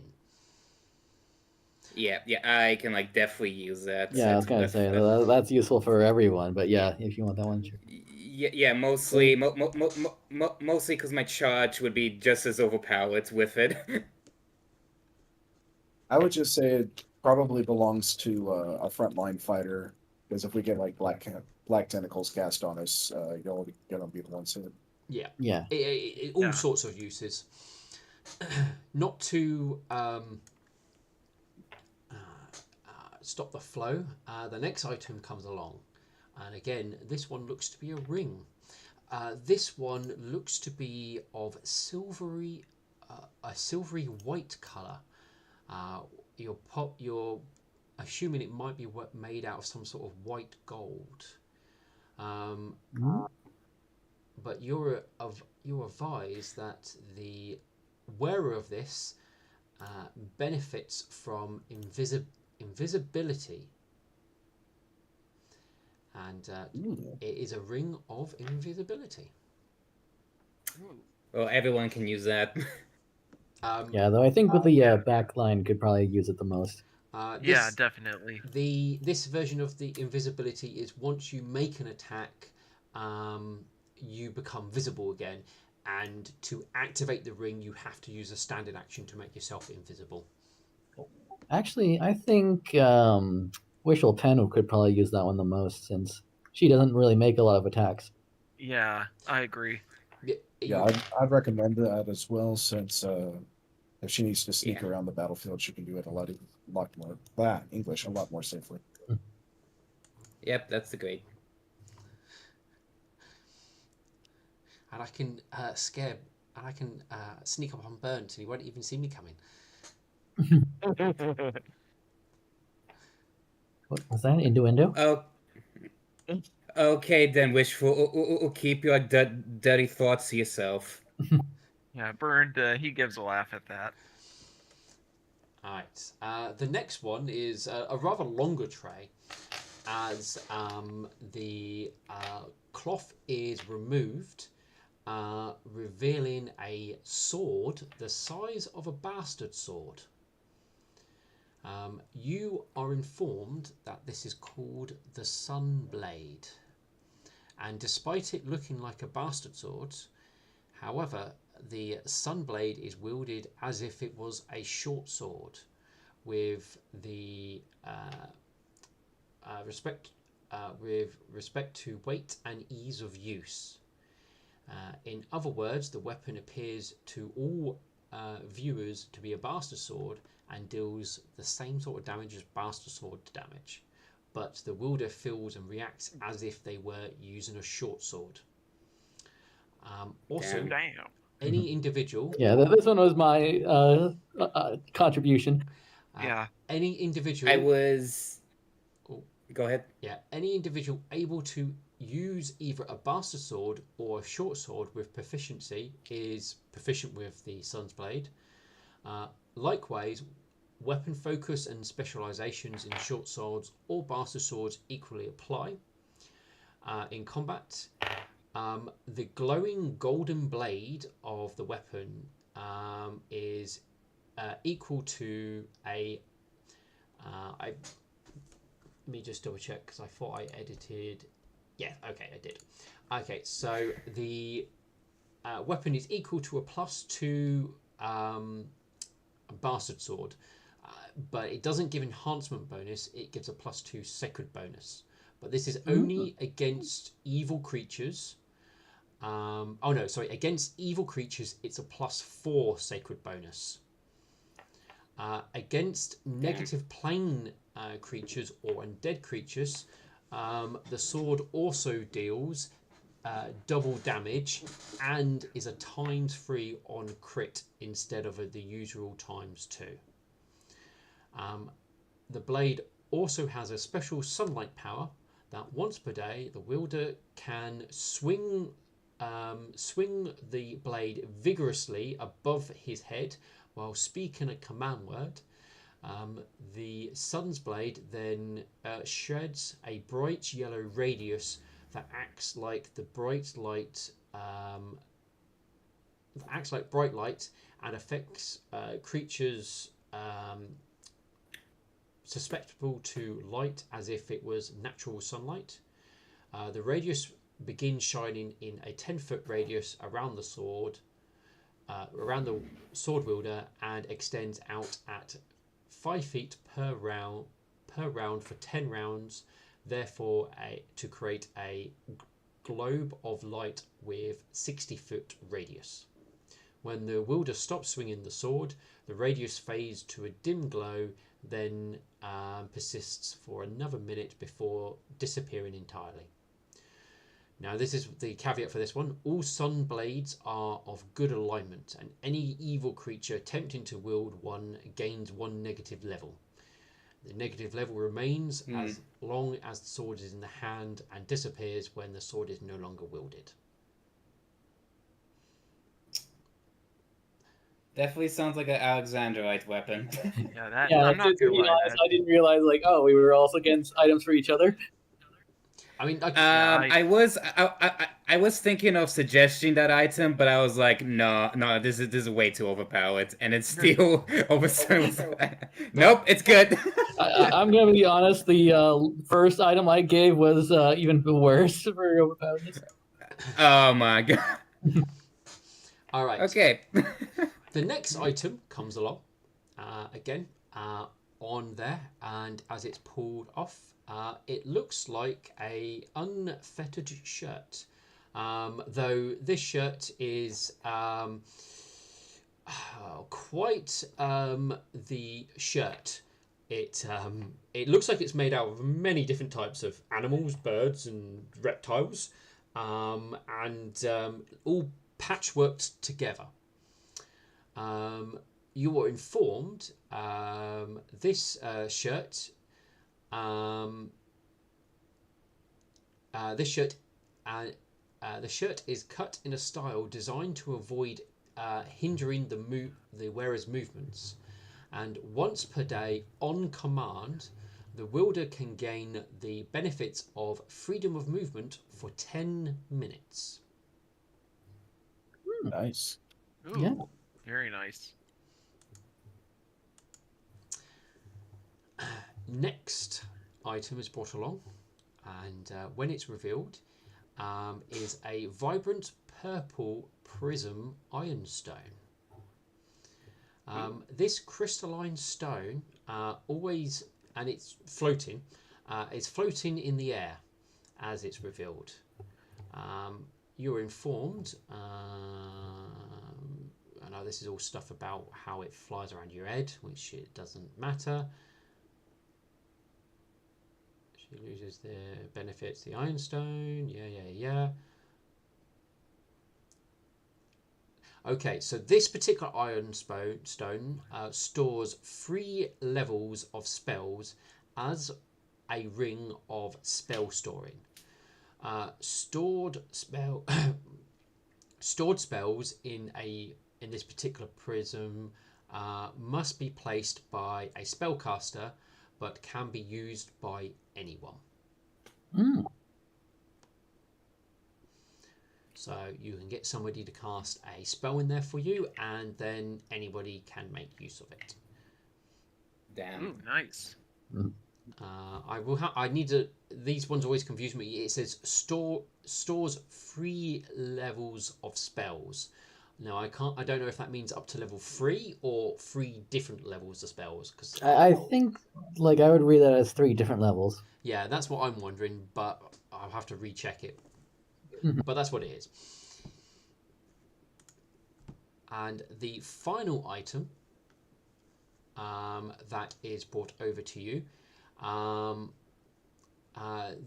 is, again, 4 more horseshoes. These horseshoes are decorated with depictions of the Moon Princess. You are informed that these are weighted horseshoes of crushing blow. Weighted horseshoes of crushing blow grants a +2 sacred bonuses on attacks and damage rolls made with hoof attacks. It also increases the dice size rolled by 1 as well. Like I was gonna say, since I have if I'm getting the first ones, then I think Evie could probably take these ones. Oh, Burnt can take it. Yeah. Does it grant the user hoof attacks? It would grant the user hoof attacks. It would turn your standard 1d3 non-lethal to a 1d4 lethal. Oh man, that would not work for Burn. I was gonna say I will probably. I will point out. Then I'll take it then. I will point out hoof attacks can be used as part of a full round action as part of your normal attacks. So they're like little extras. Damn. Yeah, I mean, I appreciate the thought on that, but it's like, oh man, if I was playing a monk, then sure. I actually was playing a monk with the horseshoes. It was fun. Oh yeah, monks are fun to play. Those are all of the items. Damn, that's a lot of options we have. Yeah. I was gonna say we have a list of them, so we can kind of look them over and go okay, I think I'm gonna take this one. Let me just. I think I can make it so all of you can be observer on these. So let me just go through and change ownership. Because I think so far Alexandrite has the horseshoes and the sword. Well, you guys have to agree as a party who gets what. Okay. This is my question from before. What's the catch from accepting these items? Your soul. No. I mean, that's a small price. I mean, the temple would ideally like them back once your mission is over, as they are basically temple relics. Each item does have a deity's name in brackets after it. That is the particular deity where the items come from, and there is obviously iconography and symbolism from that deity on it. Some of them are more obvious than others, but yes.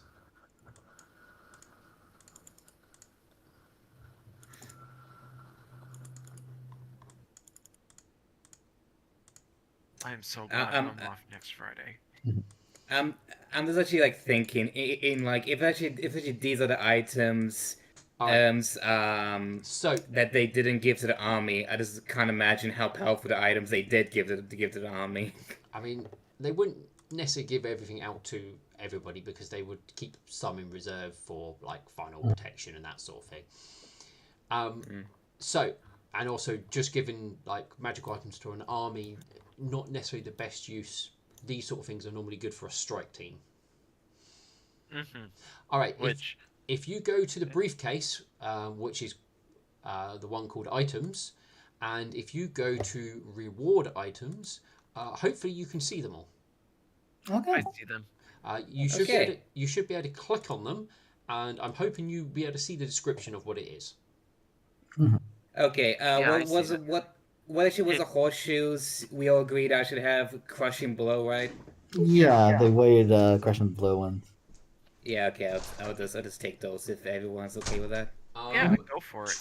Try drag them onto your character sheet. I do not know if that will work. Let me know if it doesn't. Okay, fingers crossed it works. Yep. And right now I have a cat on my lap, which is causing issues. Yay, it worked! Oh, excellent. Huzzah. So. Oh, I accidentally put it in items, armor and equipment. I know they do. They count as weapons. So. Yeah. Okay. I'll just put them in. I'll just like delete that. Put it. So Burned will take the Crown of Conquest if that's what everyone thinks. Yeah. Once you guys are umming over the items, Midnight Vision does come over and indicates to have a word with Milk Thistle. Milk Thistle will promptly comply. The only item I want is the ring gates. Is that okay with y'all? Yeah, that's fine. Yeah. Right, I'm going to drag those over to my sheet then. If no one has any in mind, I'll take the burning horseshoes and the sunblade. Go for it. Go for it, man. Also, like the horseshoes are not counting as weapons. Well, they. I think they technically count as like boots. Yeah, they're actually they count as horseshoes technically speaking, which is probably why they're a bit weird. What you will probably, as long as you have them equipped, it will add the sacred bonus. I'm hoping to your horseshoe ones, and what you will need to do is probably I can manually increase your D6 to a D8 if you like. Yeah, that'll be helpful. Yeah, we did do that very quick for you. Yeah, okay. Does anyone want my boots of the cat? Well, Oh yeah, while you're wearing these horseshoes, you cannot wear any glove or boot items. Because they do. Any glove or boots item, okay. Because it will take both slots up. Because they're horseshoes. Mm-hmm. That is the downside of horseshoes, is they take up all 4 of your feet. Yep. Mm-hmm. Unless you are playing a centaur and not a pony, then you won't need boots. No, if you're playing one of those, you couldn't wear them because you need to wear all 4 for them to work. All right, then I'll have to give my claws of the ice bear to someone as well. You could always go and stash those at home. I mean, like, there's such a useful item. Like, I would think that it would probably be better just to have them. Like, yeah, I mean that's a fair thing to say. I mean, let's see. Yeah, you can keep hold of them, or you can give them to another pony, or what have you. Milk Thistle. Yes. As I said, a Midnight Vision Yeah, midnight vision. Yeah, for a minute there I thought that was wrong. Does take you aside and says to you, "You have. I've been told to pass this along. You have all the tools you need."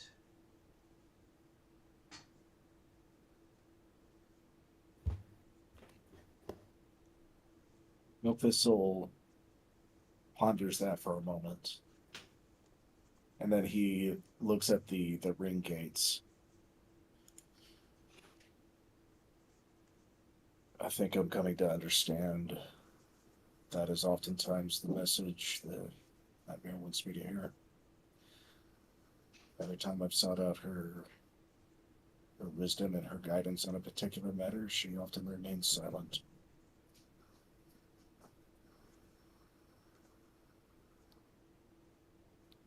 Very well.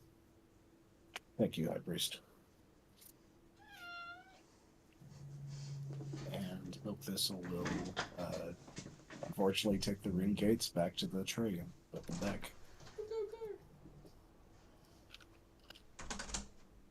Do we want anyone to have the Belt of Fallen Heroes? I was looking at that one. Yeah, like I think that's a useful one to have. Like, Yeah, it could be very useful. Okay. Wishful Pen goes, so am I getting the ring of invisibility? yes. Yes. Yeah. Is everyone alright with me taking the ring of freedom of movement? Yeah. Go for it. Okay. Bernd, what's your saving throws?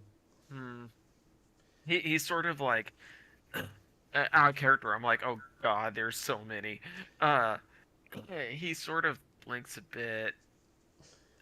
Let me double check something. It's under summary if it helps. Mm-hmm. Yeah, no, I'm looking. I'm just like, okay. What's the Iron Stone again?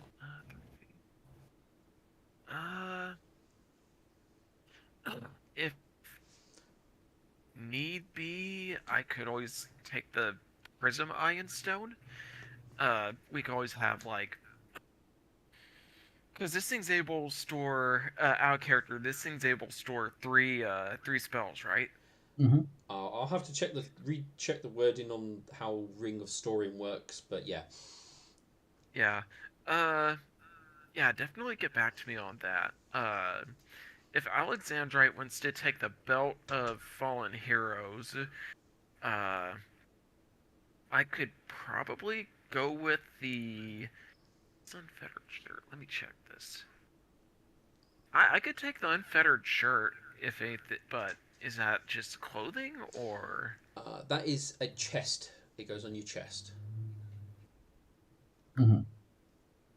All right. So do you have a chest item already?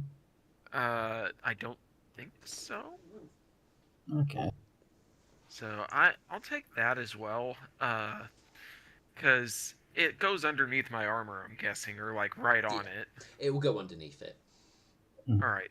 So yeah, I'll take that because 10 minutes of freedom of movement benefits is actually really good. Yeah.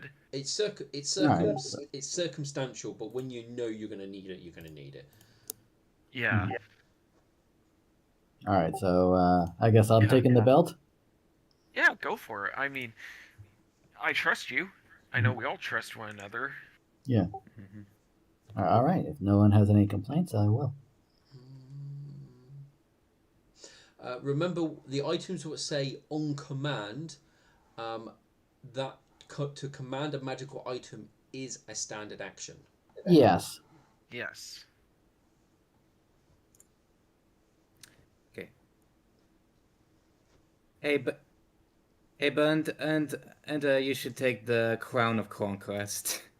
He gives a nod and takes it, and the Unfettered Shirt.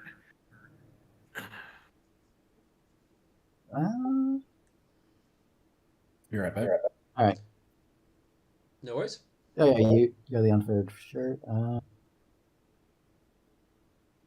now, my cat's just being a lap hog, and he likes making trouble for me when I'm trying to game, don't ya? Banana, did you take the crystal healing hands? Oh no. Okay.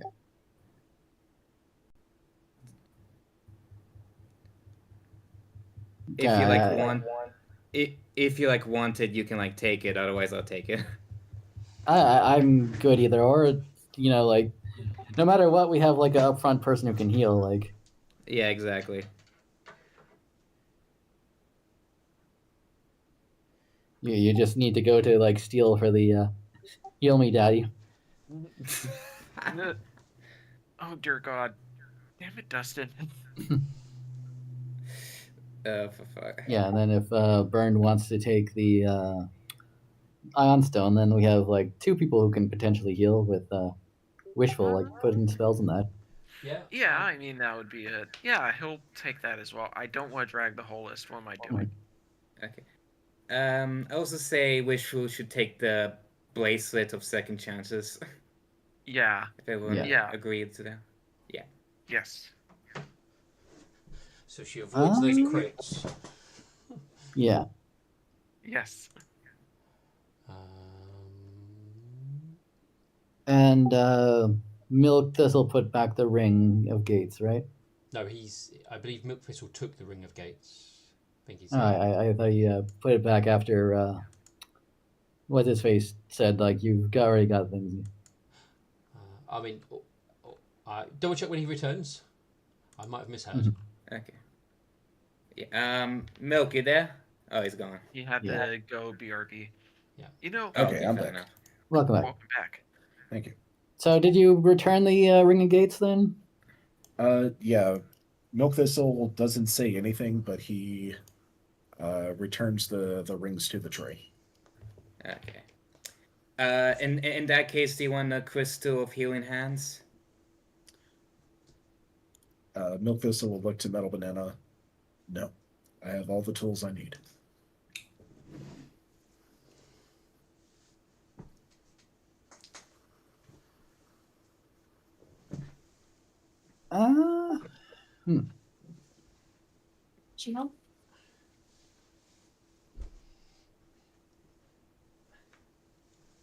All right, then I'll say, Katarina should have the ring of gates. Or the gate rings.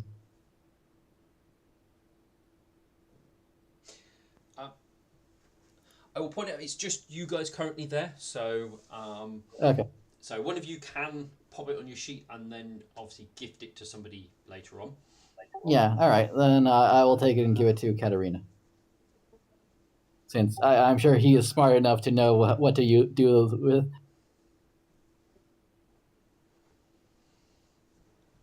And I think that is it for all the items. That's the only thing we're missing is the crystal of healing hands. I thought you took that one. Okay, I'll take it then. Yeah. Because it is one of the items I suggested to steal, so.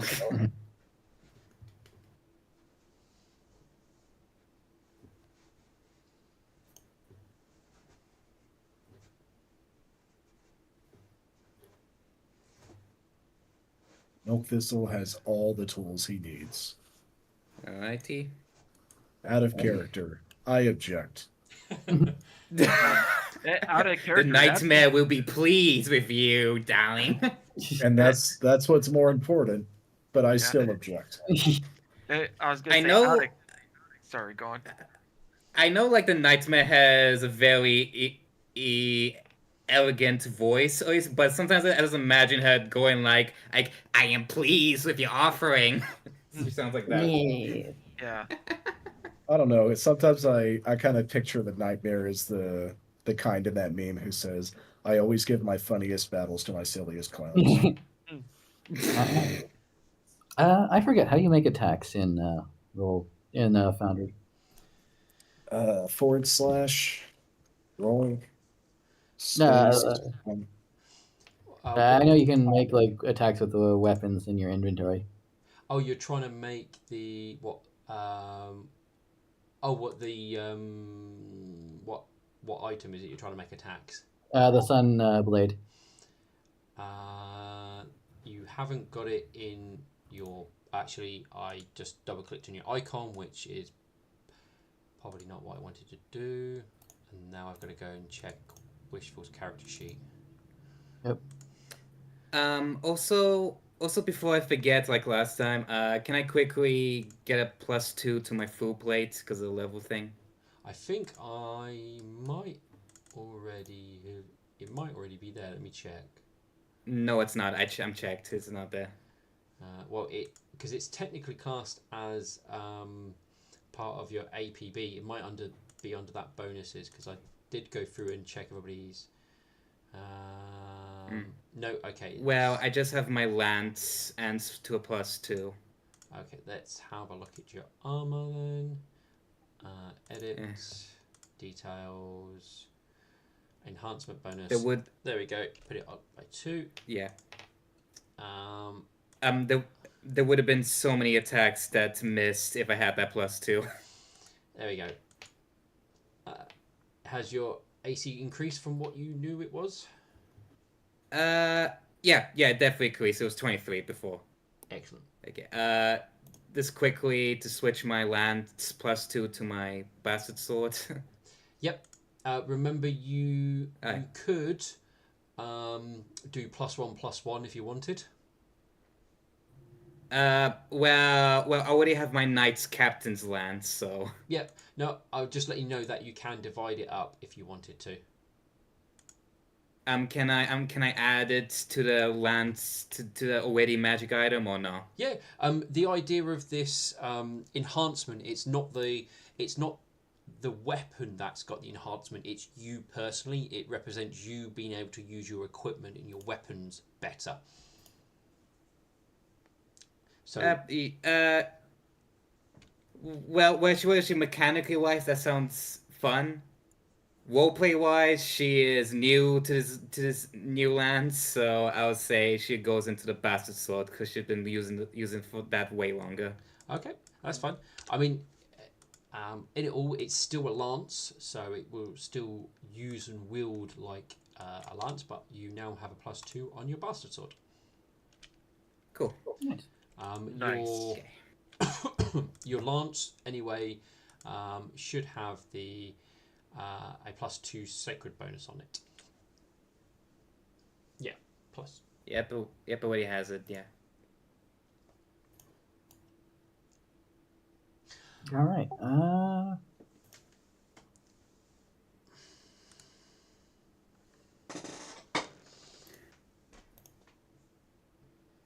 If we have nothing else, I think I need to go.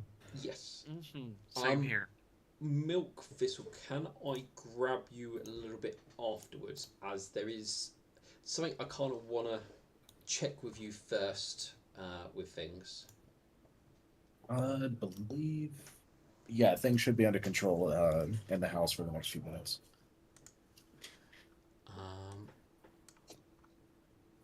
So I don't have to kick these guys off the chat.